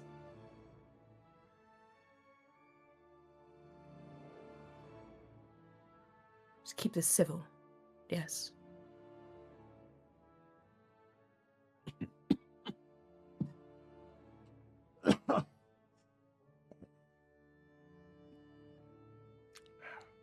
you see the gray start to grow across most of his hair.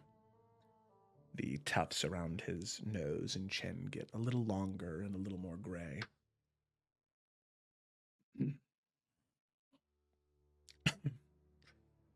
Yes, I think that that is an accommodation I can make. But I think before we go any further, Xanthi, I think there's something that I need to make clear. And you can see that young man visage has faded away. It seems as though Mephisto is getting quite old. And the man that sits in front of you now is a reflection of that age that wears him down. I'm going to share another image.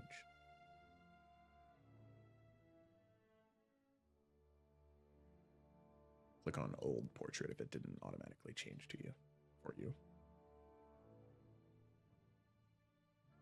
Yeah, I mean, I think Xanthi is like, there's so many thoughts about what the fuck is happening here, but she's honestly just like, there's just no time for it, obviously. Like, if this is some kind of timer, you know, she's not wanting to waste it.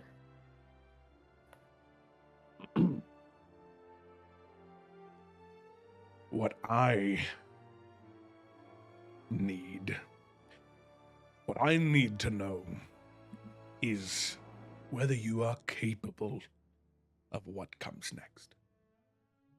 There are things moving in this world, things I have prepared for a long time, Xanthi.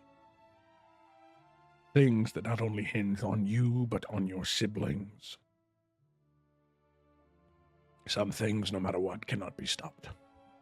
Some things can be. And if I am to invest in you and your family, in stopping what is to come,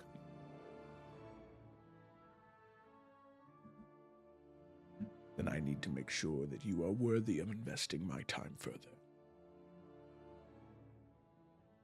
And what interest have you in any of it? These are things concerning the material plane, are they not? Many devils are invested in things in planes beyond the hills. I myself have a very specific investment in that of the material plane. You see,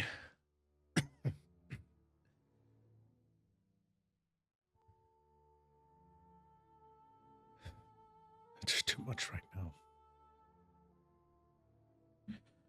There will be time in the future for us to discuss the very intense minutiae behind what my role encompasses as Archdevil of the Eighth, but for now, it is not the time. Surely in brief.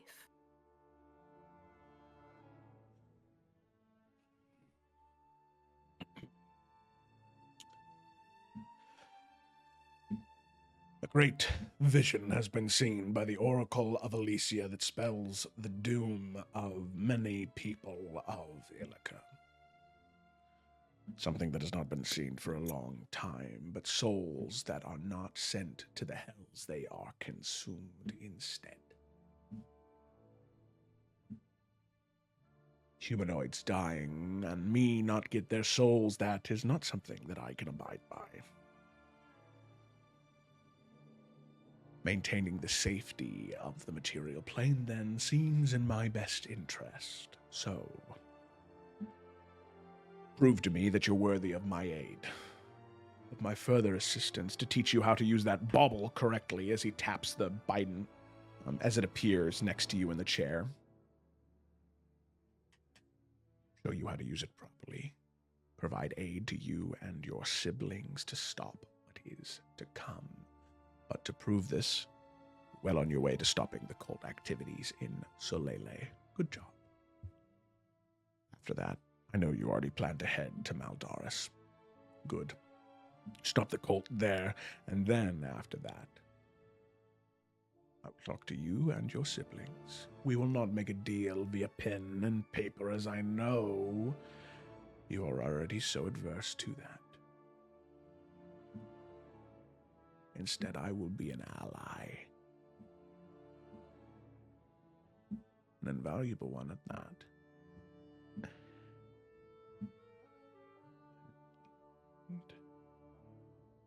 Should you notice my son act out of line again, please tell me. If it happens again, it was not at my request.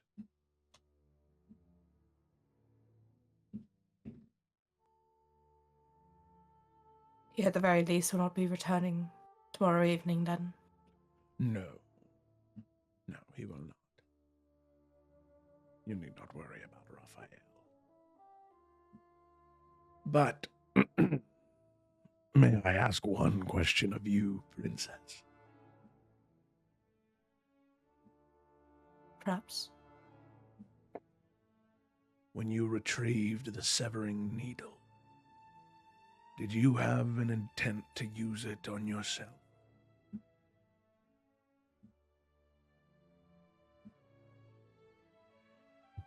We had already come to the agreement that it was to be used by Octavia. Good. This is a valuable bond, you and I. And just so you know, the severing needle could not break it, nor could it break the tie of me to my throne. That much I swear to you is true. Why not? It's a bond to another plane, that is what it does. Bond to another plane, sure. But not what we have. We have something special. It will not work, Sandy. This What is that then?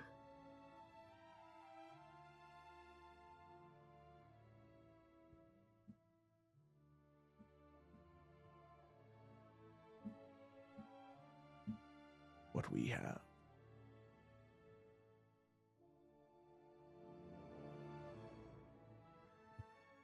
I picked you, Sandy. Out of all of your siblings, I picked you. The wording of the contract so specific. The first noble-born daughter. I had to account for Edwin. In that time, in that place, the details from the oracle were vague.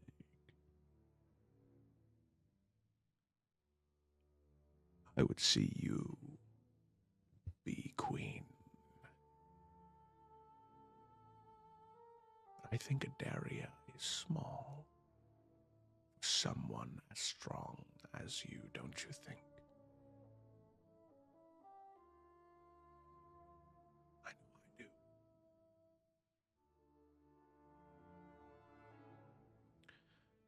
But we'll have time to discuss the future on a later date. For now, I think it is best that you leave. Return to your siblings and tell them what you have learned. And, Xanthi, do not tell them that I chose you and that I want you to be queen. If that were to happen, I could only see it going poorly. And as one, any kind of stands, final layer of security. My intentions are good. I wish to save this nation you hold so dear from what doom will befall it, but should you go against me, remember, Princess, it was your own hand that gave me control over the Adarian Watch that has now tripled in size, and over half the ranks are devils entirely loyal to me. This is not a threat, I swear. I am giving you valuable information so you can make the most educated decision on what to do next.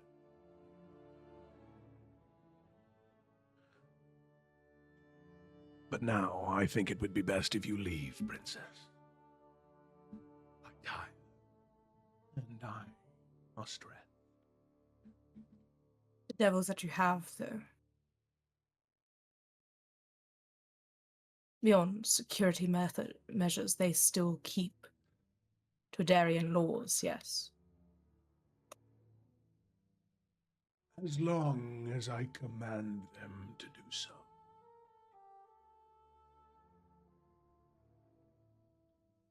But as I said, I grow tired.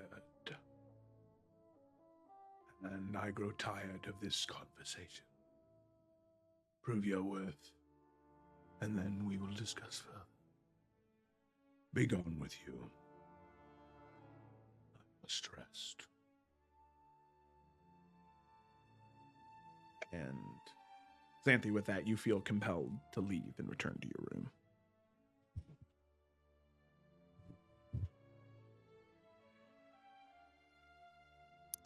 When she doing that, but she confused. Yeah. I guess she just makes her way. I mean, as she's leaving the room, is there like anything else like that's notable about it? Like, I'm not missing any information here. Slash, there's nothing else I could kind of Make pick a up. perception check. Yeah, make a perception check. I'm just like, I figure while I'm here, I'm not looking for anything nor thinking that there is anything specifically. Mhm. I think it's more just like, trying to get a scope of this place. Like, she's never been here before, Yeah. Never mind. Fuck me. So one thing I will say, any minute details you definitely don't notice. This is very overwhelming. The compulsion is, it's almost like there are kind of pins and needles around where you're not supposed to go, where you're not supposed to look. This force to push you away. But being so caught up by the man sitting in the chair by the fire, you do notice, just barely as you're leaving, off in the corner, just sort of laying down, kind of curled up, resting, you recognize that same devil that you had broken free from his chains many, many, many, many days ago. Little buddy. He sits How's he there. looking? Is he better? Because he was like strapped and shit. Like, Yeah, he looks much healthier and much stronger now, seemingly having been rewarded by returning to his master. I mean, Xanthi doesn't like that. Me, I think it's cute. All right, but that's about the only thing that you catch with a 2. Yeah, that's fair. All right, but you head back up to your room. As you shut the door behind you, there is this like snap. And as you blink and look out the window, Solibruv has returned. The candles are yellow and orange, and you take a breath as you're back. But as you blink again, you're sitting in the chair, the Biden still in your hands.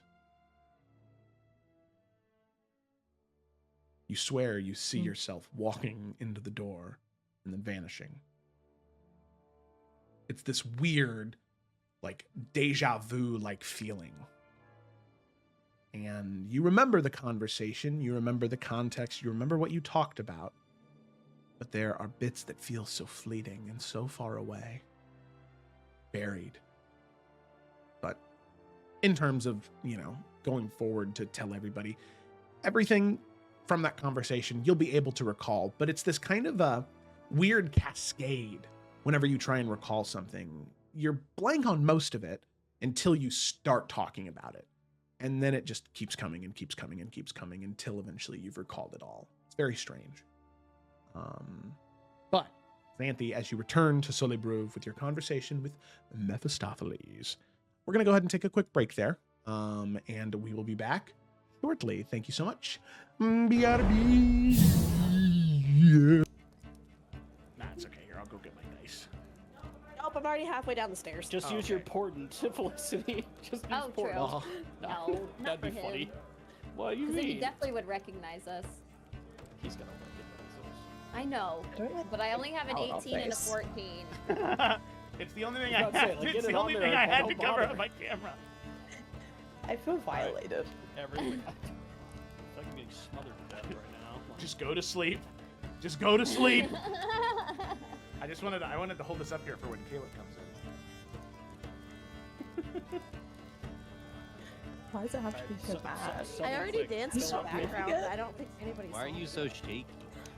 Like, why is it all over the He's place? nervous to see Kayla again. It's making me I anxious always- seeing it move so much. I always get anxious when I see my wife. I want her to think Oh. I'm a cool guy. Oh my gosh. No, it's because she asked you to take out the trash and you're like, did I? Elemental.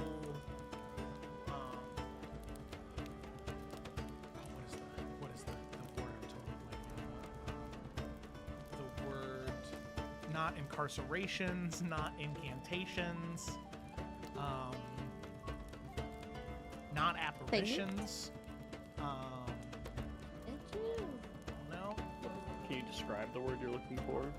Yeah. Manifestations. There we go. Yep, that's the word. Yep. That's the one. On tip of my tongue.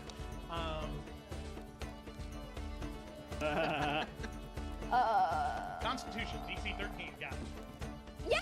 Okay, that is a failure. Warped. Fuck yeah. Get in that plane.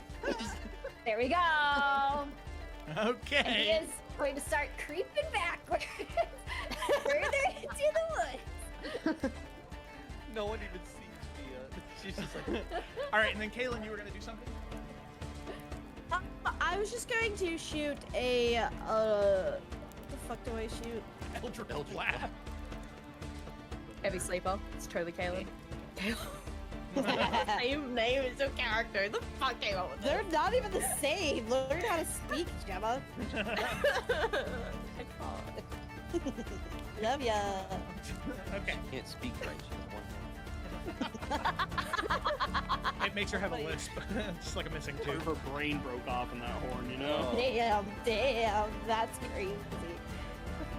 Do you imagine? Why is your brain horn shaped? I'm not God, I don't know. Really corny. Right, that was really Like, All right. So, There's no shopping to be had this evening. okay. Long story short.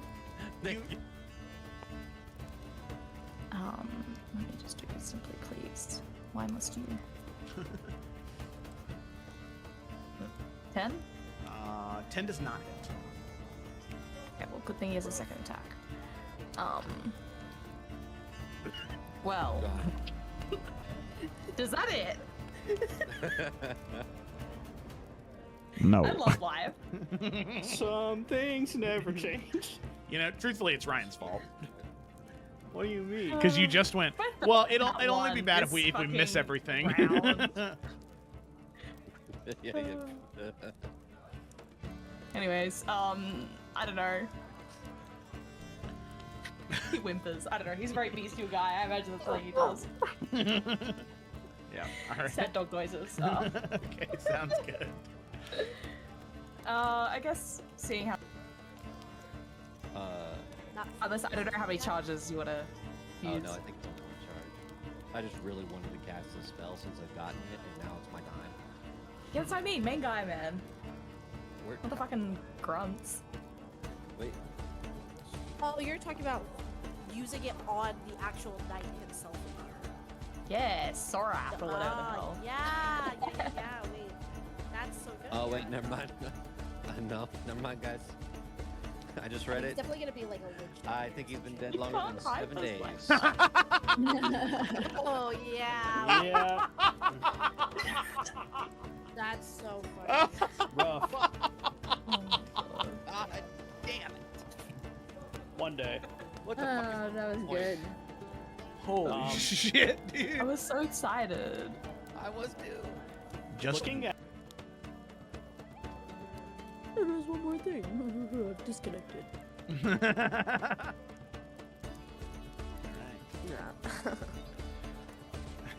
I will say, from the other side of the door, any of you that were like coming out to check, the only thing you heard as you like moved towards the door was Kaylin and Samson squeaking.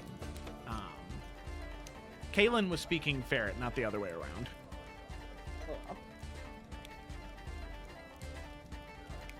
Well, then she'll come in. family.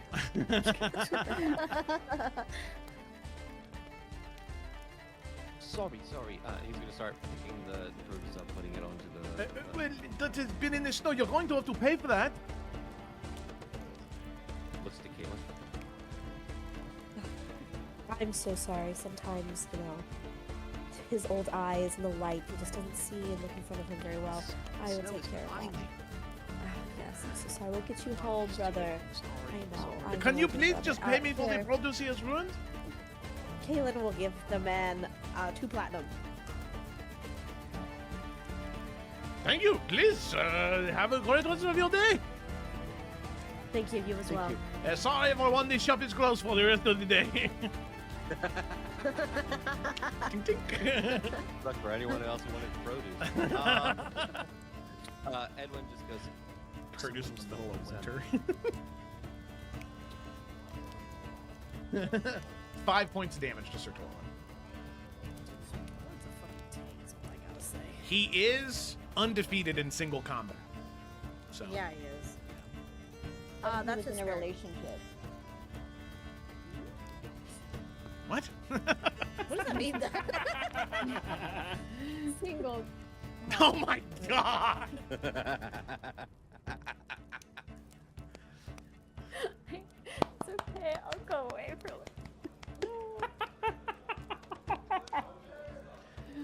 Is that it? My God. Yeah, that's it. All right. Nah, it's okay. Here, I'll go get my dice. Nope, I'm already halfway down the stairs. Just Oh, use your okay. portent, Felicity. Just use Oh, true. portent. No, That'd not be for funny. him. What do you Because then he mean? definitely would recognize us. He's gonna recognize I know, but I only have an I'll 18 and a face. 14. It's the only thing I I was about to say, had. like, It's get the it on only there thing I and had don't to cover bother. on my camera. I feel violated. Every. It's like I'm being smothered to death right now. Just go to sleep. Just go to sleep. I wanted to hold this up here for when Caleb comes in. Why does it have to be so So- bad? so- I already danced in the Don't background. forget. I don't think anybody Why are saw you me. so shaky? Like, why is it all over the place? He's nervous to see Kayla again. It's making me I always- anxious seeing it move so much. I always get anxious when I see my wife. I want her to think Oh. I'm a cool guy. Oh my gosh. No, it's because she asked you to take out the trash. You're like, did I? Elemental.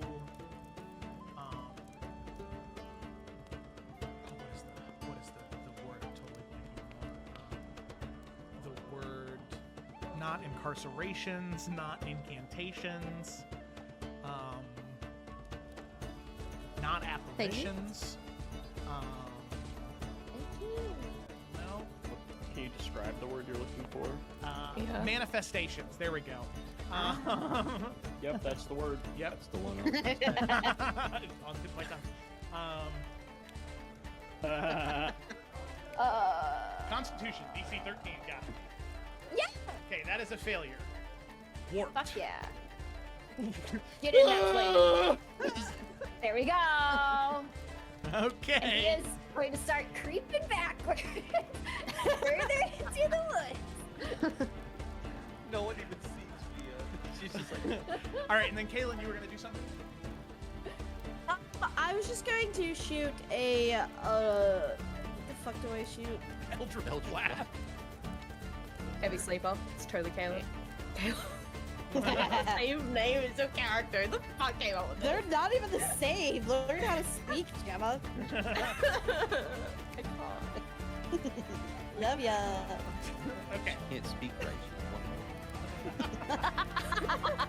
It makes her have a lisp. Just like a missing Part of tooth. her brain broke off in that horn, you know? Oh. Damn, that's crazy.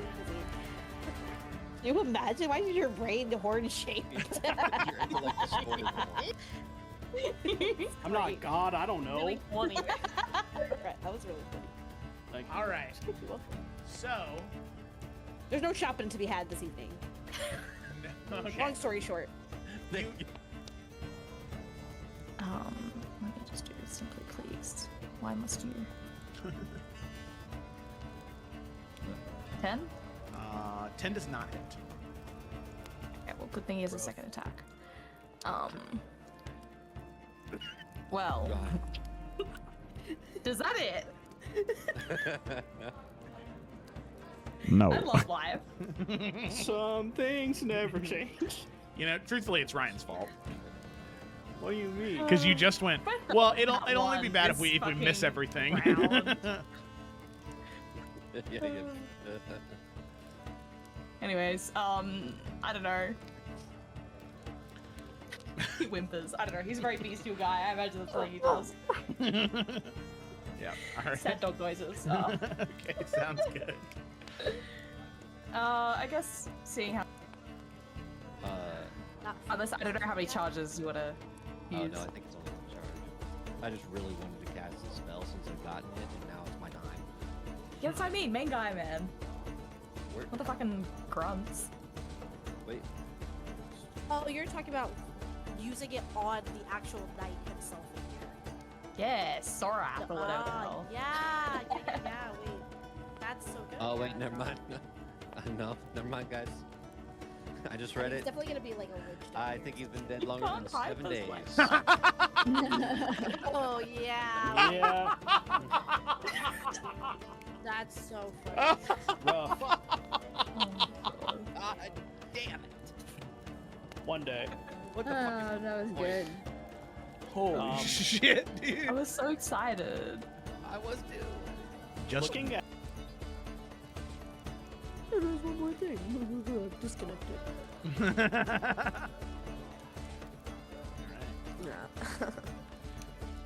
Yeah. I will say, from the other side of the door, any of you that were like coming out to check, the only thing you heard as you like moved towards the door was Kaylin and Samson squeaking. Kaylin was speaking ferret, not the other way around.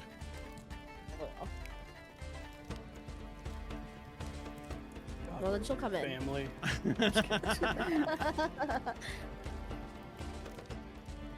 Sorry. He's gonna start picking the bruise up, putting it onto the. Well, that has been in the snow. You're going to have to pay for that. Looks to Caleb. I'm so sorry. Sometimes, his old eyes and the light, he just doesn't see and look in front of him very well. I will take care of that.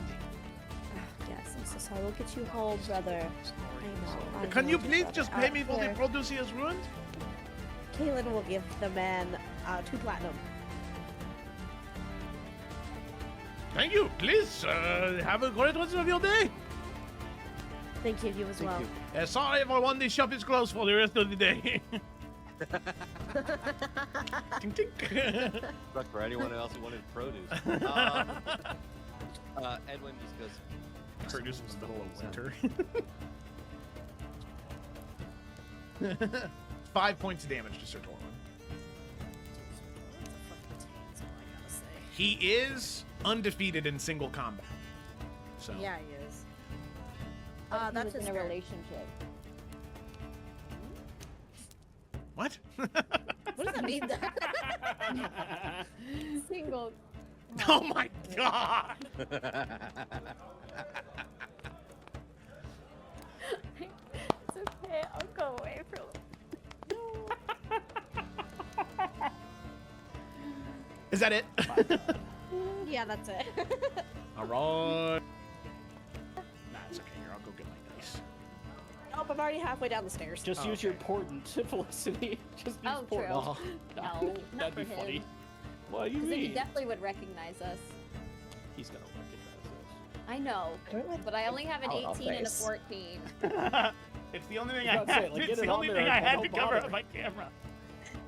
I feel violated. Everything. I'm getting smothered to death right now. Just go to sleep. Just go to sleep. I wanted to hold this up here for when Taylor comes in. Why does it have to be so bad? I already danced in the so background. good. I don't think anybody Why saw are you me. so shaky? Like, why is it all over the place? He's nervous to see Kayla again. It's making me I always- anxious seeing it move so much. I always get anxious when I see my wife. I want her to think I'm a cool guy. Oh my gosh. No, it's because she asked you to take out the trash. You're like, did I? Elemental.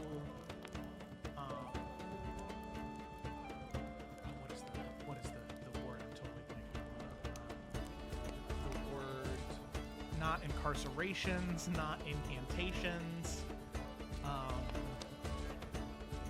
not apparitions. No. Can you describe the word you're looking for? Yeah. Manifestations. There we go. Yep, that's the word. Yep. That's the one. On tip of my tongue. Constitution, DC 13, got it. Yeah. Okay, that is a failure. Warped. Fuck yeah.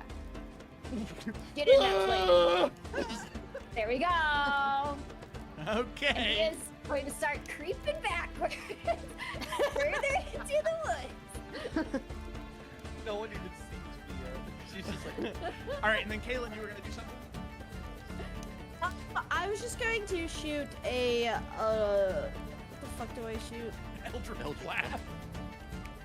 Heavy sleeper. It's totally Caleb. Same name as your character. The fuck came up with They're not even the same. Learn how to speak, Gemma. I can't. Love ya. Okay. She can't speak right. It makes her have a lisp. It's like a missing Part of tooth. her brain broke off in that horn, you know? Oh. Damn, that's crazy. Can you imagine? Why is your brain horn shaped? Your intellect distorted. I'm not God, I don't know. Really funny. Right, that was really funny. Like, All right. So, There's no shopping to be had this evening. okay. Long story short. You, Let me just do this simply, please. Why must you? 10? 10 does not hit. Okay, well, good thing he has a second attack. Well, God. is that it? No. I love live. some things never change. You know, truthfully, it's Ryan's fault. What do you mean? Because you just went, well, it'll Not only be one, bad if this we miss fucking everything. round. Yeah. Anyways, I don't know. He whimpers. I don't know. He's a very bestial guy. I imagine that's what he does. Yeah. All right. Sad dog noises. Okay, sounds good. I guess seeing how Not unless I don't know how many charges you wanna Oh use. no, I think it's only one charge. I just really wanted to cast this spell since I've gotten it, and now it's my time. Yeah, that's what I mean. Main guy, man. Where- What the fucking grunts? Wait. Oh, you're talking about using it on the actual knight himself in here. Yeah, Sorath or whatever the hell. Yeah, wait. That's so good. Oh wait, never mind. No, never mind, guys. I just read It's it. definitely gonna be like. Hello there, everyone. Welcome back. We're back. Very excited to be back. Let's go ahead and dive right in. So, as we dive back into the session, not a lot has happened, but not much. It's still only been about an hour in-game time since we started the session. 2 hours real time. It's funny how that works sometimes. It's been a lot of conversating back and forth about what to do about Raphael, what to communicate to Mephisto, talking to Zephyros about what he did, and there was some truth that was finally pulled out of him about what he had been through with Mephisto, divulging that. But now, the most recent thing is Xanthi, one-on-one, went to go speak with Mephisto. And over the course of the conversation, there were a couple of things that were learned. For one, according to Mephisto, the severing needle will not work to sever the connection that Xanthi has to Mephisto and the contract that Elendara signed long ago. 2. The reason why Mephisto is doing what he's doing is because he wants to try and save the people of Illica, truthfully. Apparently, whatever is coming will be something that will devour souls, and without souls, he doesn't have anything. So, he has a vested interest in keeping the material plane safe. And then, finally, he apparently sent Raphael after them, a test to make sure that they were loyal and that they would come to him should something happen.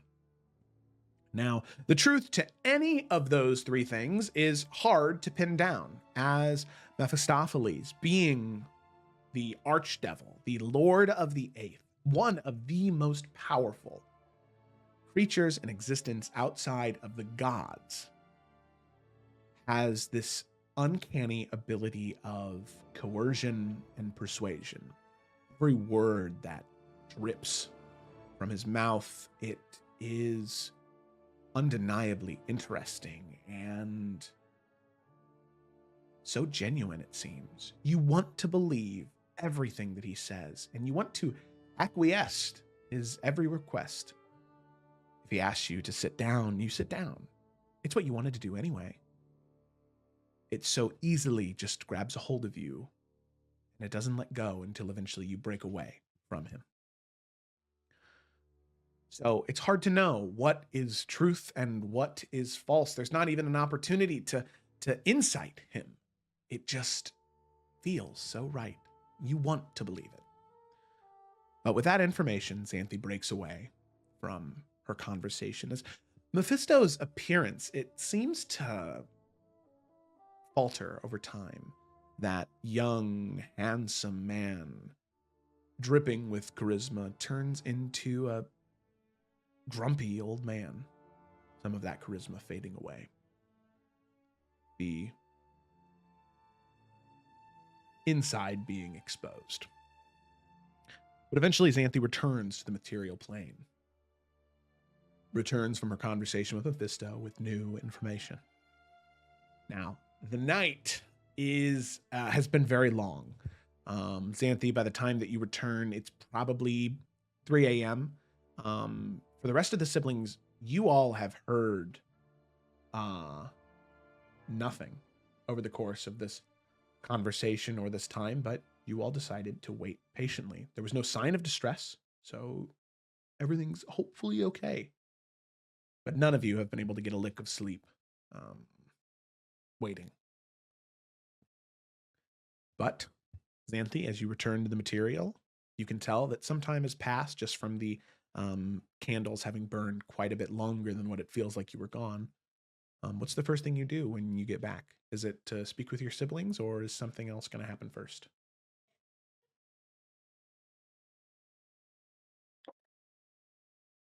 I mean,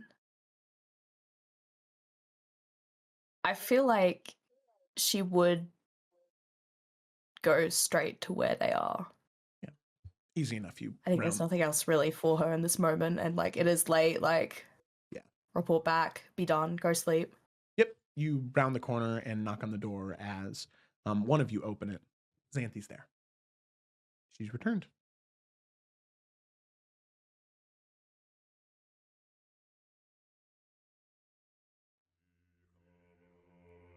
In all honesty, I'm not really sure where I want to start.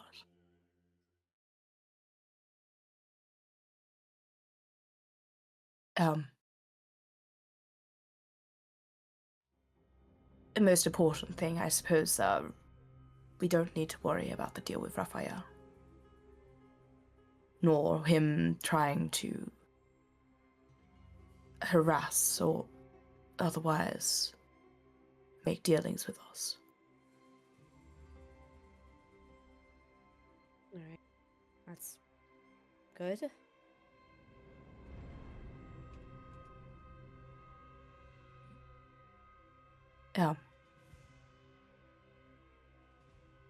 Yes. In all honesty, it wasn't exactly a conversation I was expecting.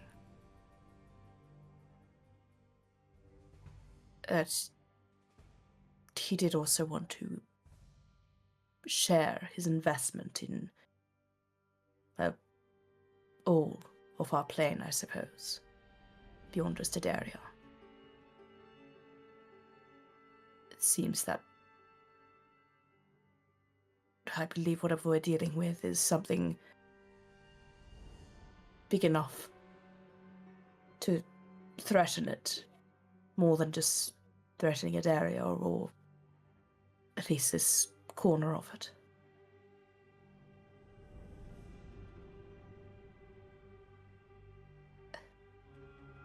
I don't know, something supposedly that would, well, capture, I believe his words, he said, everyone's souls.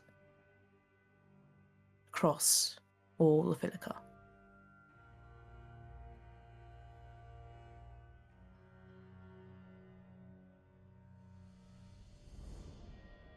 And do you think he's telling the truth?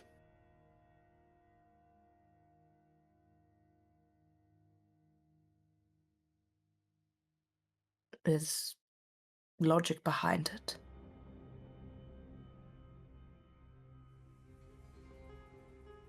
I fail to see what else he would care for.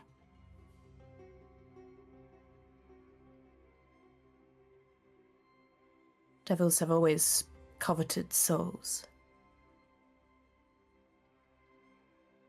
It's understandable that they would respond to any threat that would take that from them.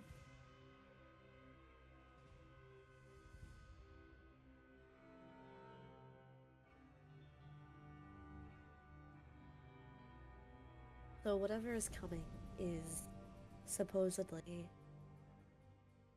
so threatening that even Mephisto is, I hesitate to say scared, but concerned enough to give you this information and to, what, align himself with us? Is that what you're saying? It appears so. He did mention that after at least we return, he did... Well, it seems he's going to reach out to all of us. Talk about assistance moving forward. Not in the language of deals, at least. But still.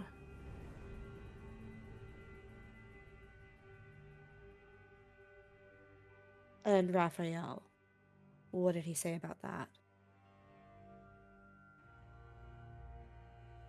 There wasn't really much to say about it. It was a setup, supposedly to test loyalties. He was aware of the contract. He was aware of Raphael's being here. It was, I suppose, some kind of smokescreen.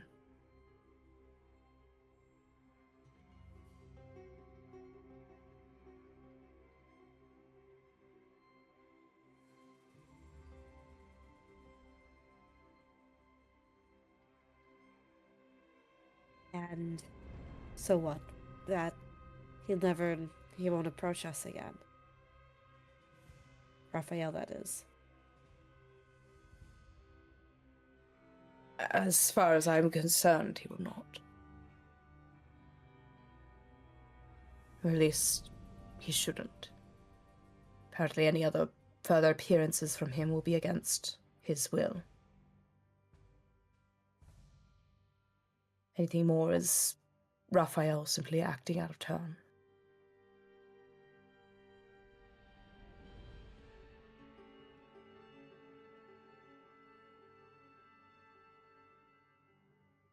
And I guess I'm so confused. What do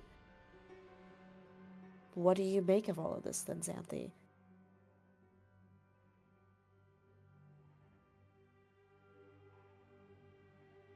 I don't know. I don't know what I am meant to make out of it, if I'm being frank. I was expecting a conversation very different to the one that I received. But regardless, there is something, I don't know if it is necessarily wrong or a concern of ours, but I do believe there is more going on. I don't know, and I do not see how it would be connected to us. The whole time he was, I don't know, cycling through some kind of lifespan. Once he was young, and then at the end of it he was, well, shriveled.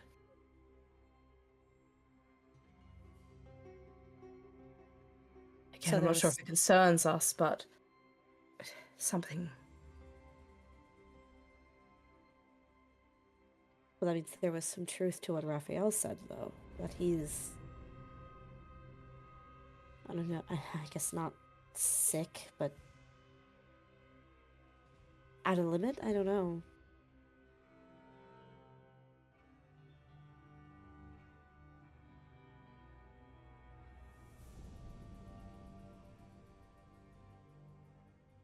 Well, he himself is an ancient being. Whatever it is, I don't know, he cannot be so young and old at the same time.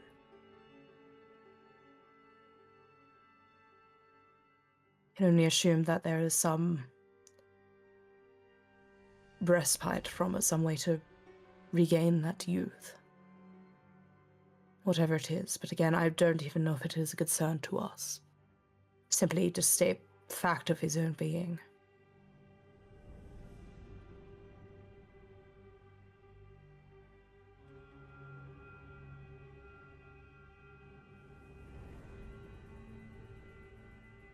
So what I'm Oh. gathering is that.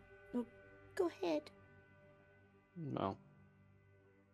Whatever's Mama. going on, whatever he says, whatever he's not telling us, I'm sure none of us need to be told that we need to keep our guard up around him. He's still not our friend.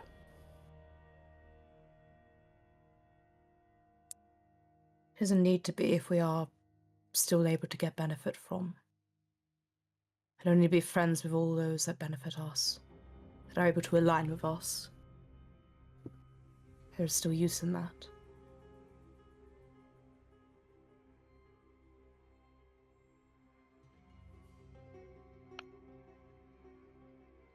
I mean,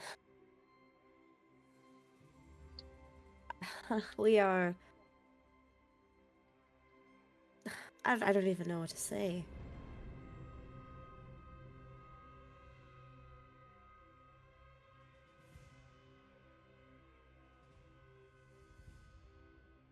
I suppose as of right now, we keep moving with our original plan and we use the needle when possible. On Via. And I guess, like Merrick said, we keep our guard up. But I feel as though he, at least from what it sounds like, this was just a test for you, Xanthi? So you wouldn't turn on him, I suppose? And I suppose he didn't tell you what exactly he wanted from you.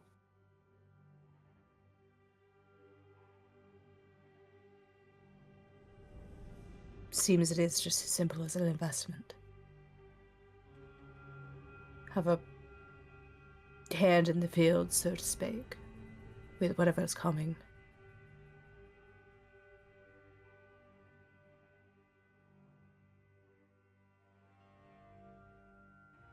Right. Well, I guess what else can we do but move forward?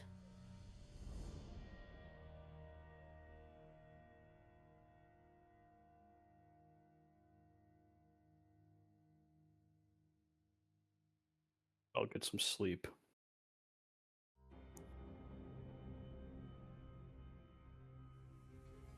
Yeah. Caleb nods and scoops up Samson. Okay.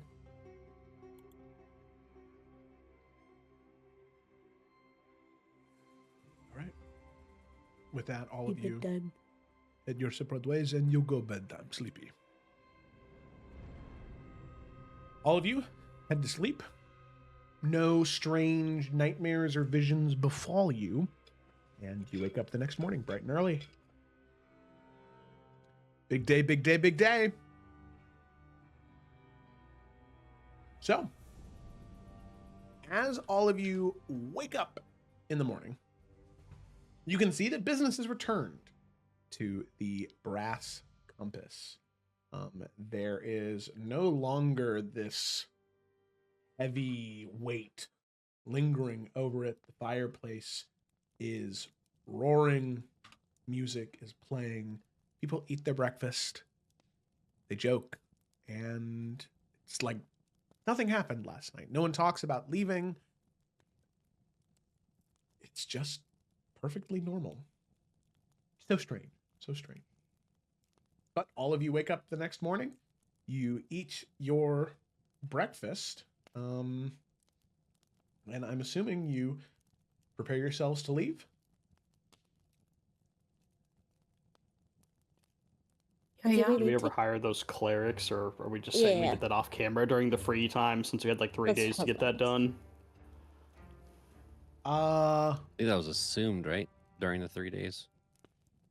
Yeah, Octavia and Caitlin totally did it when they were doing their chores, you know? Yeah, we'll say that you Yeah. put in the requisition, but there's still an interview process that needs to happen with the clerics that would take you out there. So you would need to go there the morning of and check with them, because they're not going to take some random nobodies out into the field if it means they're going to also die, you know?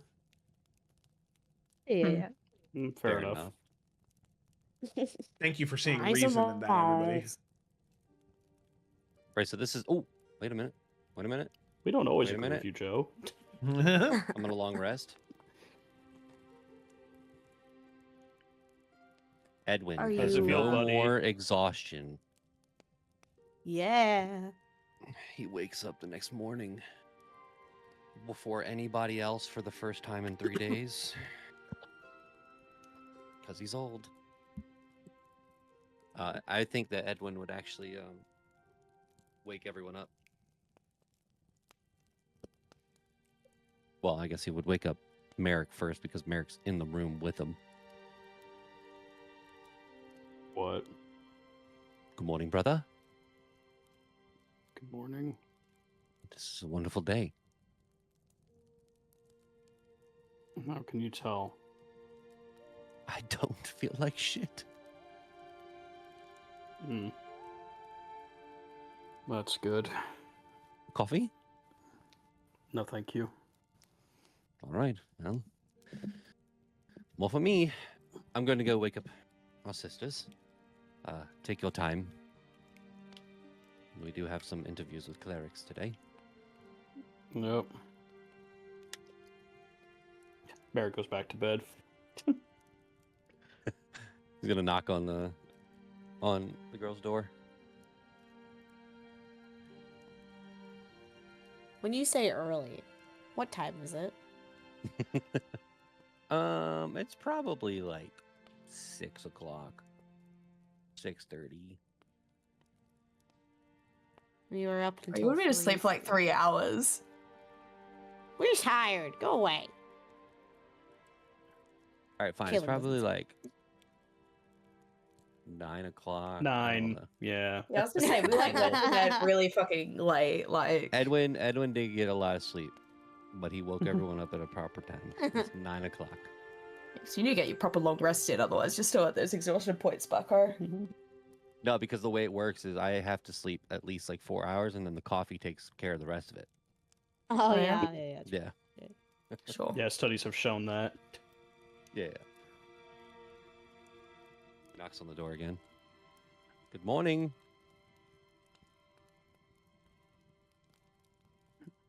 Don't bother Yeah, me, getting says up from- Via.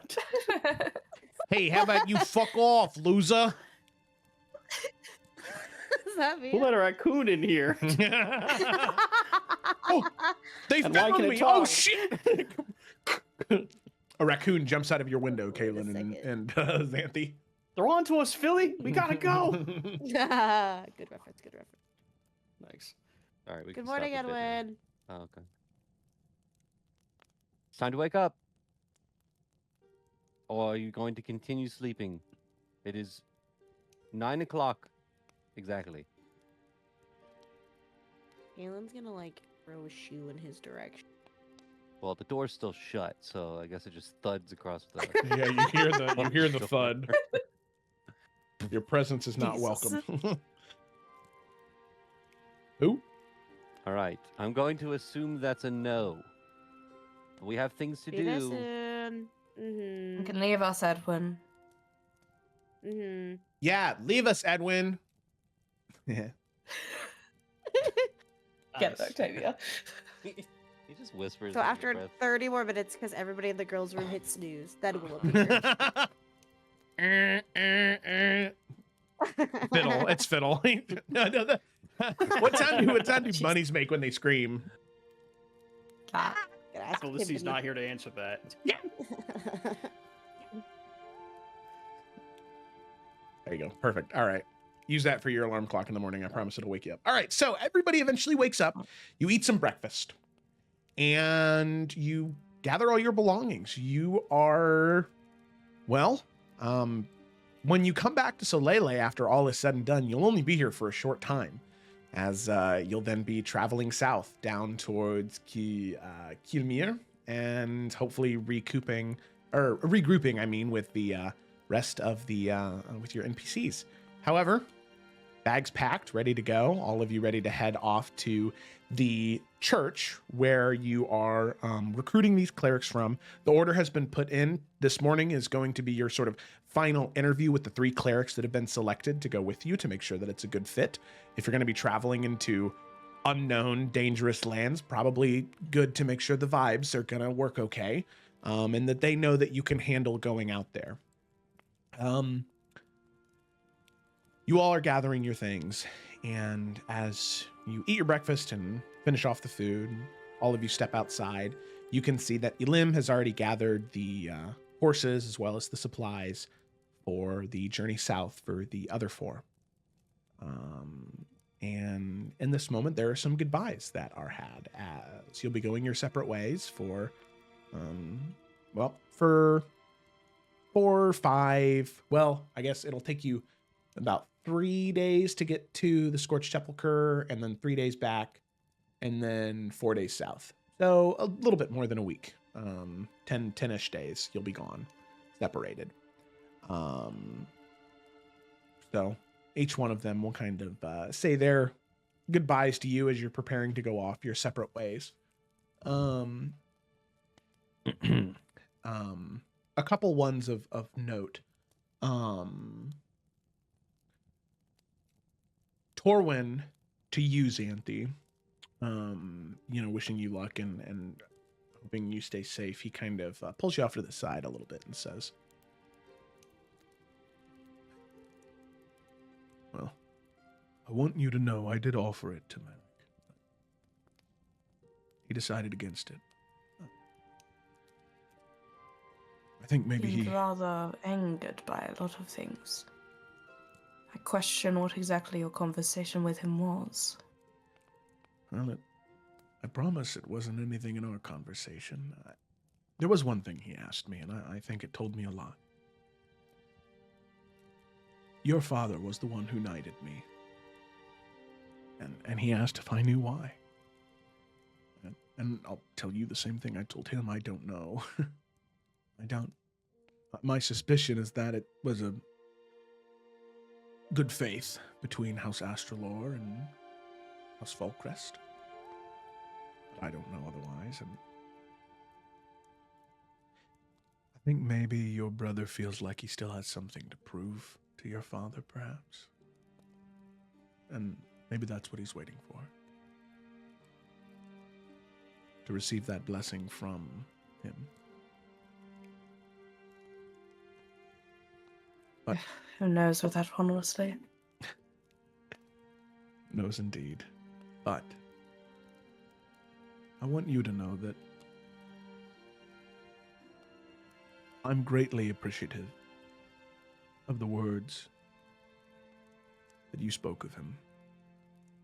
From what I had heard, well, after realizing that it was all of you, I was not very confident in our chances to make it very far at all.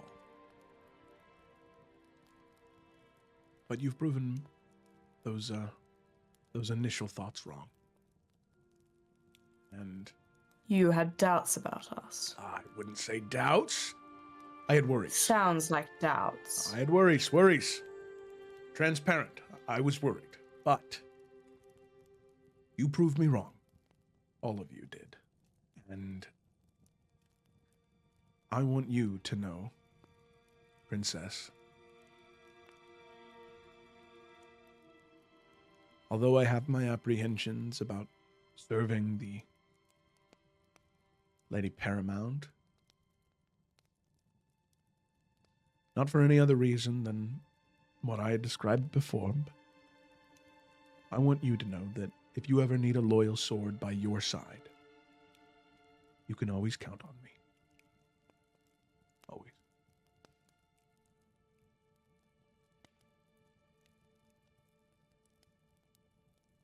Good to know. And he'll give a very formal, very knightly bow to Xanthi.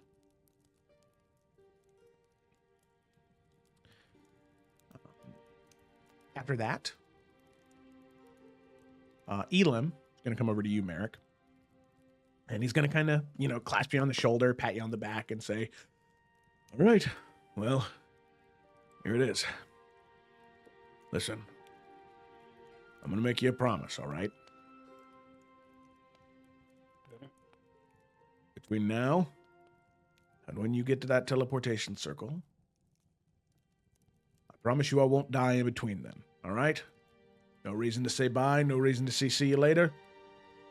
Nothing bad's going to happen, all right? Sounds like a pretty good deal to me. All right, shake on it. And obviously the same. Yep, no hesitation. Yep. Shake on that.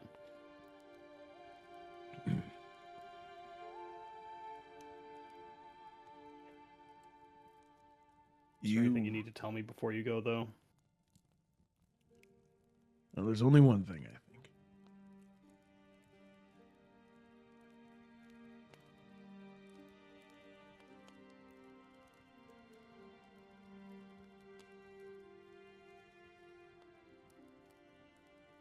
You become a damn good ranger.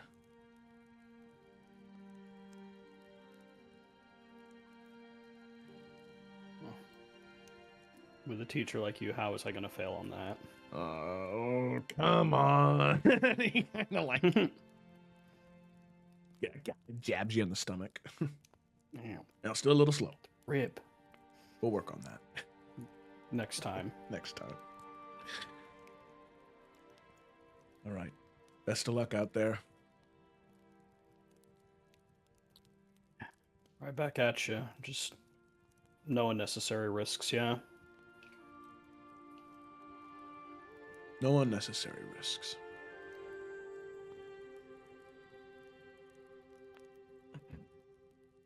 With that, he'll give you a hug. I'll return that, yeah. Head back to his horse. And then finally,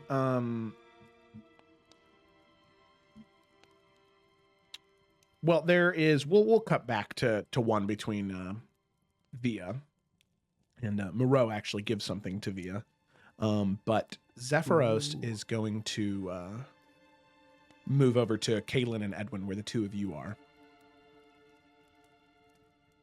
And as the two of you are, packing up your stuff on your horses, getting ready to head out, he'll come over to the two of you and say,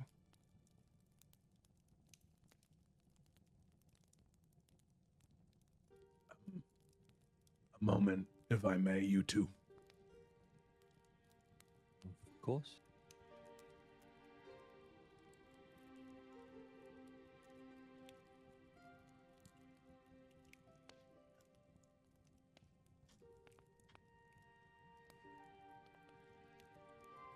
You see, he struggles for a moment, and that's plain. It's not something you've seen him before. Zephyros is very blunt, very plain, and very upfront with his thoughts, and you can see that kind of cracking here.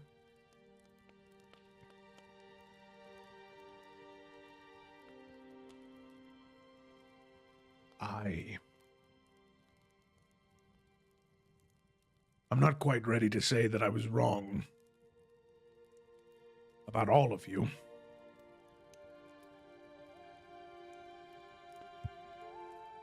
But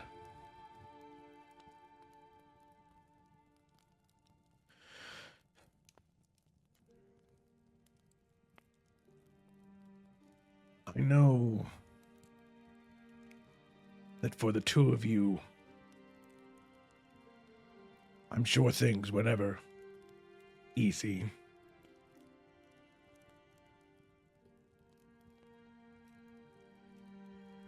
I know that there are those, I'm sure, that look to the two of you and your family and see a mistake or something that should have never been.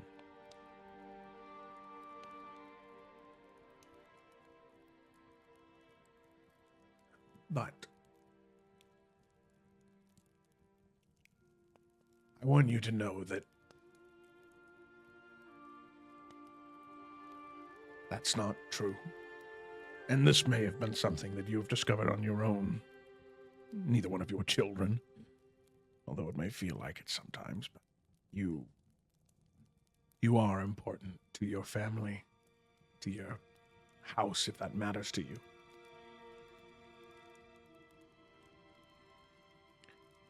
But if I may be so bold as to say, I think even those that disdained the idea of a bastard at one point in time, I think that perhaps they grow to regret those things. And perhaps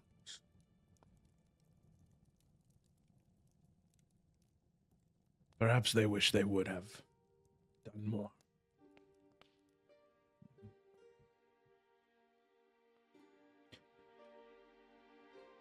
Just know that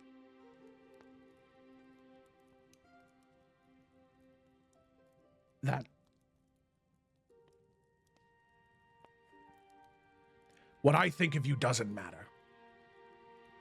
You've proven yourself plainly capable without my approval, without anyone's approval. Does that make sense? Or do I need to spell it out more plain? Edwin smiles towards Zephyros and then looks towards Kaelin and says, "Wow, that was very difficult. But we appreciate it. And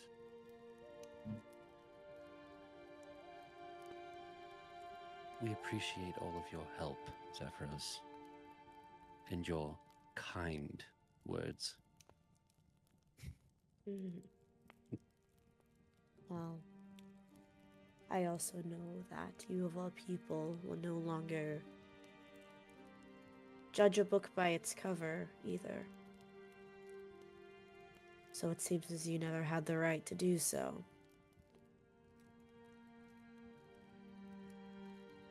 Nobody is as they appear to be, Zephyros. You think you know someone before you even met them, and you still only know so little. So before you look to judge someone again, maybe pause and continue to do your own self-reflection. Your apology is accepted. And we will continue to prove you wrong. Or make you proud? I don't know. I think something like that was what you said. Let's not get too far ahead of ourselves. Prove me wrong. I think that's a good place to start. Well, once we stop proving you wrong, you can only be too proud. I don't think we should push it, Edwin.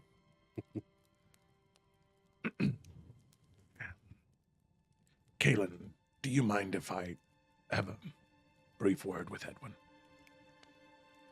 Of course not.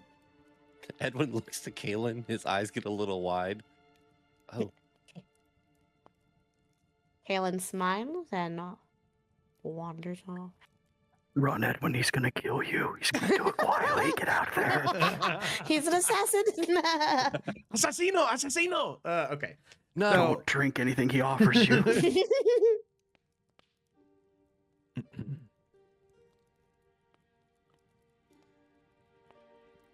I had mentioned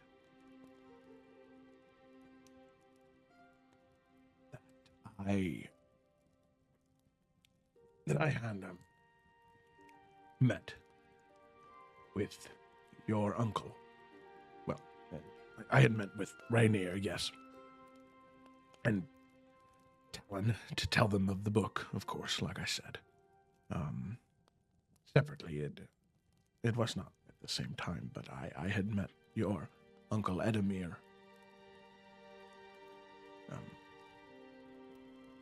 Sometime after you had returned to Adaria. I think that you had maybe been... You couldn't have been over 10.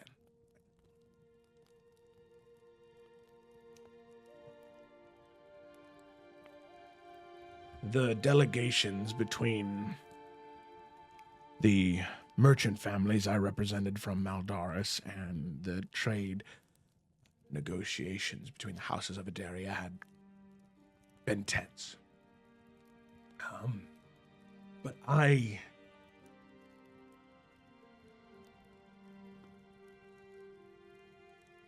was able to have small moments of connection with your uncle, Adamir. And he, I want you to know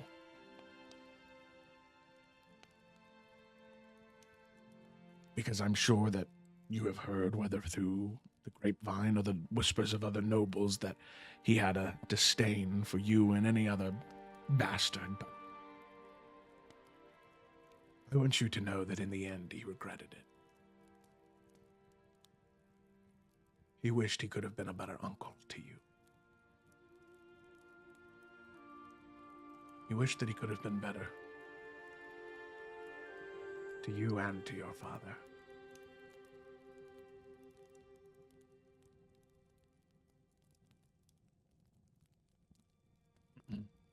And when just his eyes kind of droopy, kind of getting a little sad thinking about Adamir, and says, I still remember my uncle fondly. He passed when I was 12. And yes, there was some issues, but through it all, he was kind. To father, no. To me,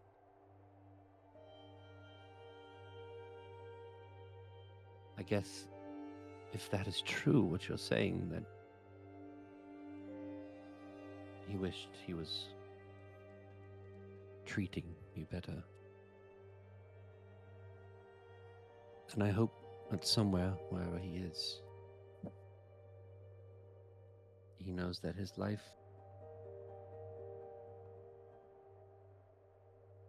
meant a lot to me, because he's the reason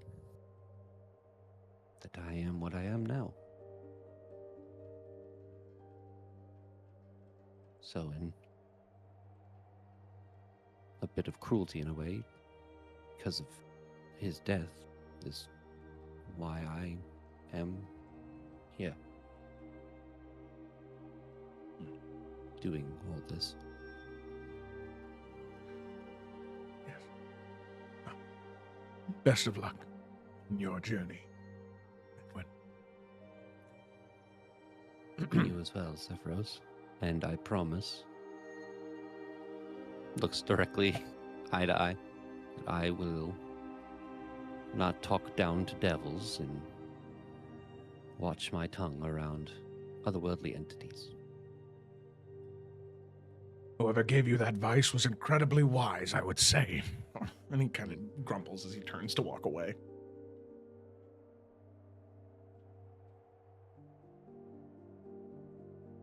Yep, and when watches him walk, and then kind of gestures to Kaelin that their talk is done, and continues packing things up. Oakley dokley. So, with that, you say your final goodbyes. Then you head your separate ways. They head south. All of the rest of you head north. You head north to the Church of the Broken Sun. Now, keep in mind, this is the only church that has clerics that go out into it. But the Church of the Broken Sun is the same one that all of you ran into issues with in Faithspire. So this is the same church that Derek Marathis belonged to. Now, separate sect, separate everything. This is almost an entirely Soleilin branch. But a Church of the Broken Sun regardless. as all of you make your way on horseback down the streets of Sodibruv, eventually arriving at the church. Right outside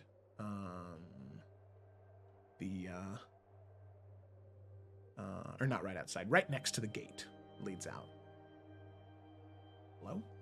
Oh my fucking god, dude. How long I've been doing this shit on Forge and I still fucking forget to turn off token vision? Are you fucking kidding me? Okay, we're good. Wow, it's dark in here. Oh yeah. Oh, I guess if the item didn't scan, it's free. I'm a human. I don't have dark vision. Hey, you dropped I'm a something. retail worker. I can make that joke. All right. Okay, cool. So now that we did that, all of you make your way in to this this church to have your interview.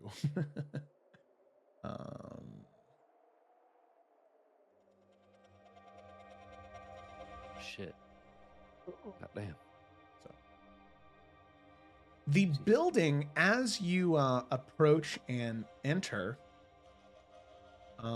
it is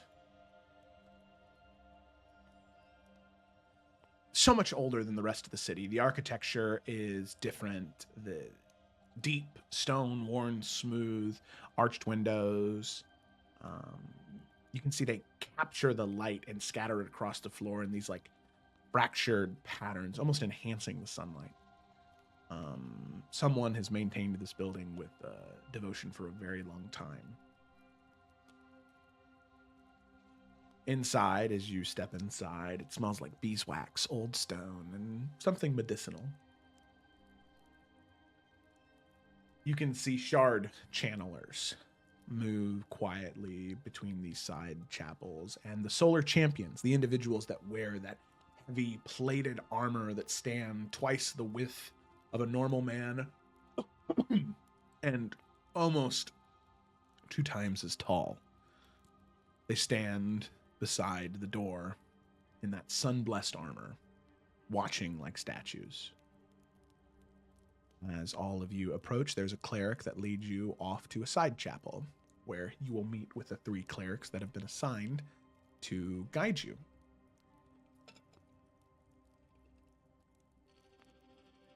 So, you enter in that side chapel, and here you see 3 individuals.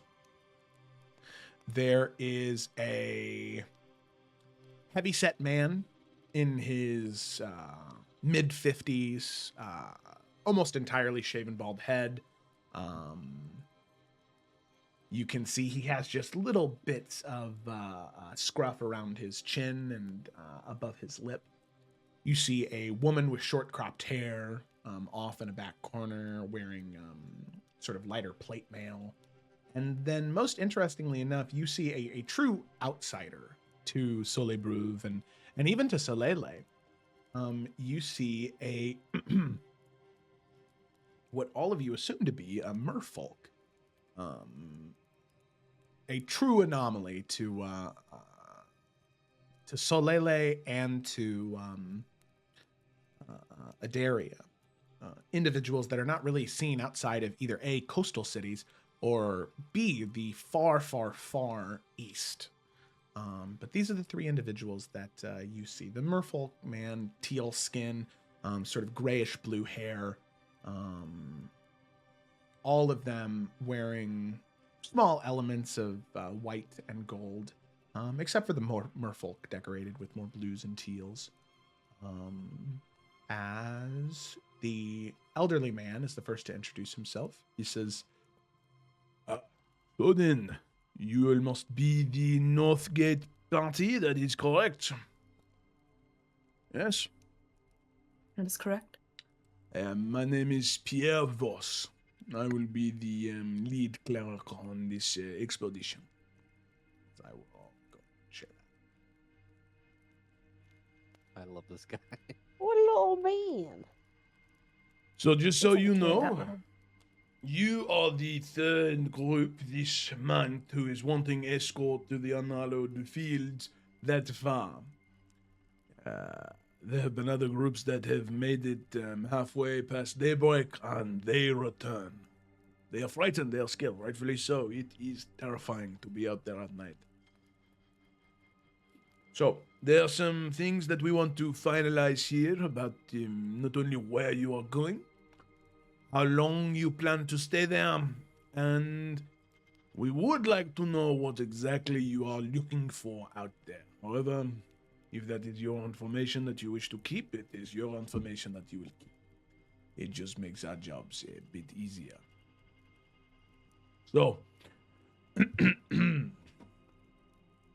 if you would be willing to give us the rundown one more time.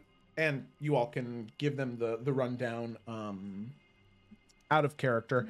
I suppose the main thing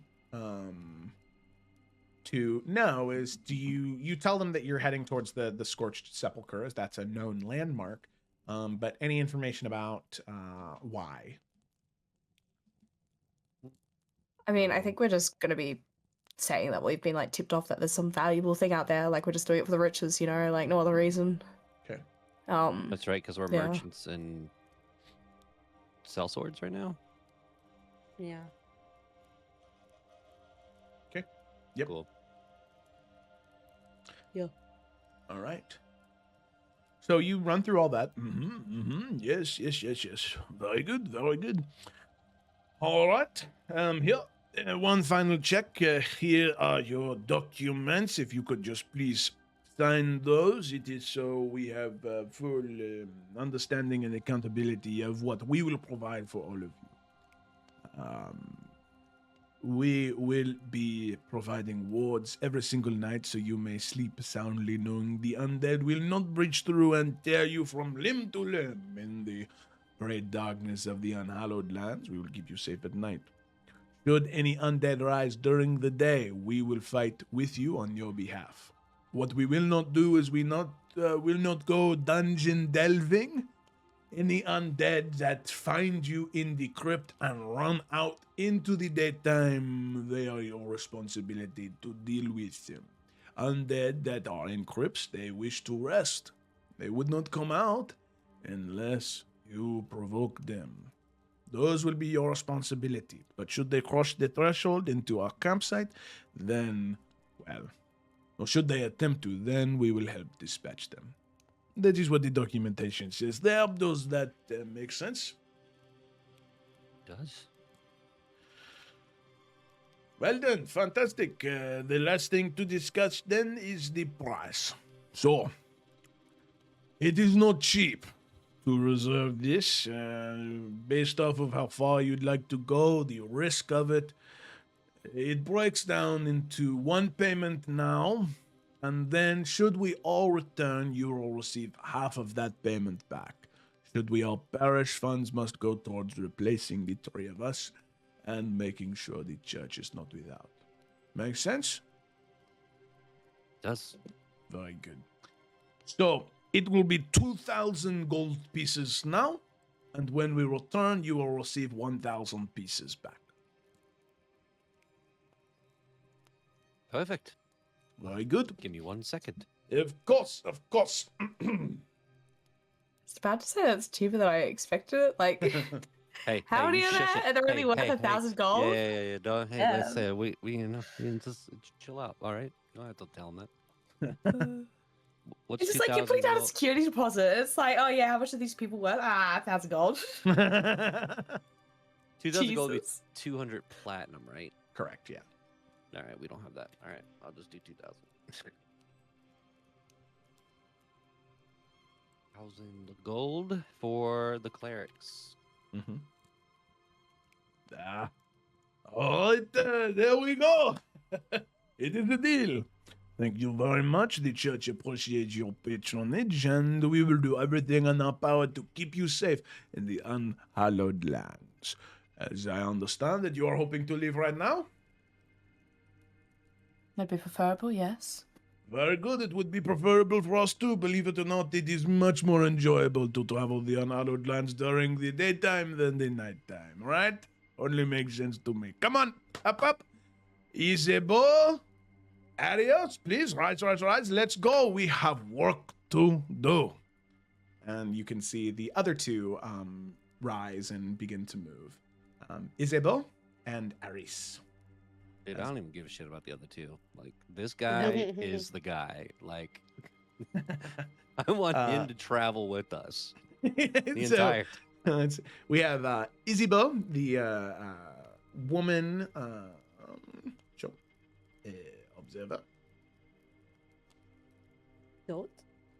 And then we have our merfolk, Aris of Mirios. I love like French spelling. So I had Isabeau, I was thinking Isabo. That's it. There's so many more letters in that. The fish guy. Mermaid. All three of these people are awesome.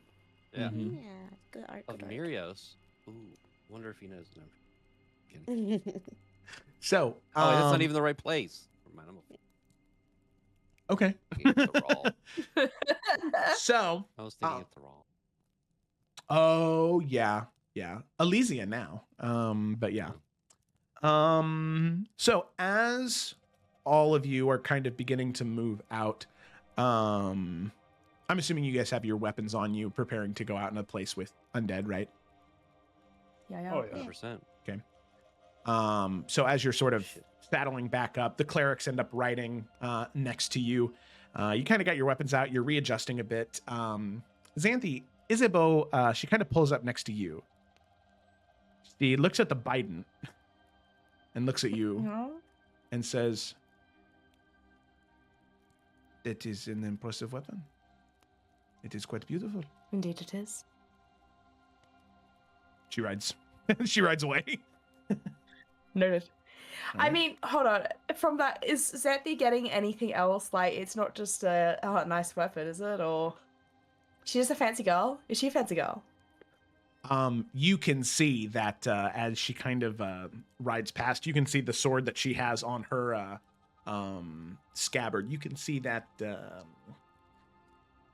the hilt and crossguard are also very, very elegantly decorated. This is a woman who has Bestie. also spent a great deal of care on her weapon, and not in like a gaudy way. Like, this is like very like respectful, and it is very pretty.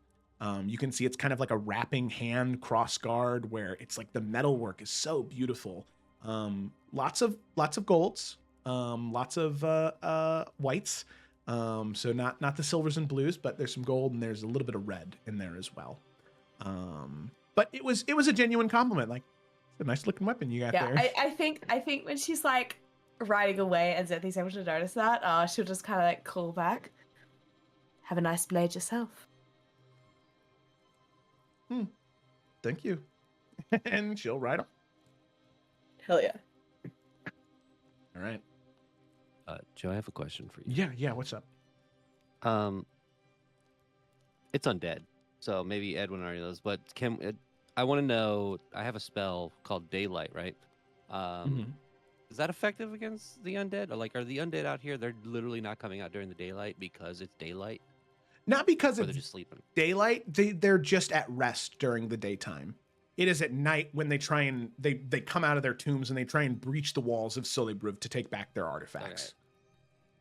So daylight really doesn't affect them. It's just like a cycle kind of thing. Daylight, yeah. So they set up protective wards that prevent the undead from passing. It's not daylight, but daylight will have some effect on them, especially if it's outside at night. Okay. Cool. But in a crypt, daylight, aside from, I think that daylight can like blind people. I'm pretty sure if you like point it directly at somebody. Maybe, I don't know if that's the thing the spell does. But inside a crypt, it probably won't have any mechanical effect aside from illuminating the area. Outside though, yeah, maybe. And do we have multiple days outside right now, right? Like the crypt is the final. Yeah, spot. it'll be about Okay. 3 days to get there. All right, cool. I'm bringing daylight for the All right. first day, at least. Sounds good. Yeah. Sorry, I didn't pick my spells for the day. No, you're good. Finally, as you all are finishing up this moment, Aris, the merfolk, he kind of he rides up next to you, Merrick, and says, "Excuse me, Yeah. Are you a sailor? I've sailed before. Not sure I've done it enough to call myself a sailor. But you have been on the seas before. Of course. I can see it on you.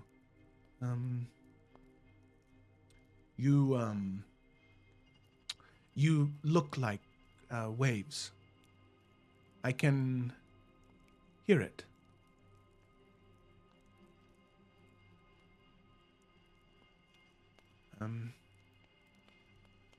And you see as he says that, he kind of like his face kind of twists a bit, and he kind of recoils a bit. Well, I am. We should go, I think. I think you're right. And he kind of readjusts on his horse, a little more uncomfortable, and pushes forward. All right. So, off to a good start. I don't know, I'm It's gotta vibing. be the cool. It's gotta be the cool mermaid guy. God damn it. Fucking on dry ass land for 3 days, still can't get away from this shit. All right. So with that, you and your 3 clerics head out of that northern gate. Or Yeah, okay, yeah, you're 4 clerics total. One's a bit shit though. No, fuck one is better than the rest, and he sounds like Chef Cousteau from Ratatouille. I was gonna say the candle guy from Beauty and the Beast. I don't know why I can't remember his name. Lumiere? Yeah, Lumiere. Lumiere. Yeah. Lumiere. It's the French. It's Obi-Wan All Kenobi. French people sound the same. All right. Bro. So with that, you head out into the unhallowed lands once more. This time you are going to be here for much longer. You'll have to withstand the undead and the evening and hope that you can make it to the Scorched Sepulchre. Defeat whatever undead and whatever cultists lie within. Take that phylactery piece and whatever that weapon is deep within that tomb. But as all of you ride north, hopeful that you have what it takes to tackle whatever comes next, that is where we're going to go ahead and end tonight's session.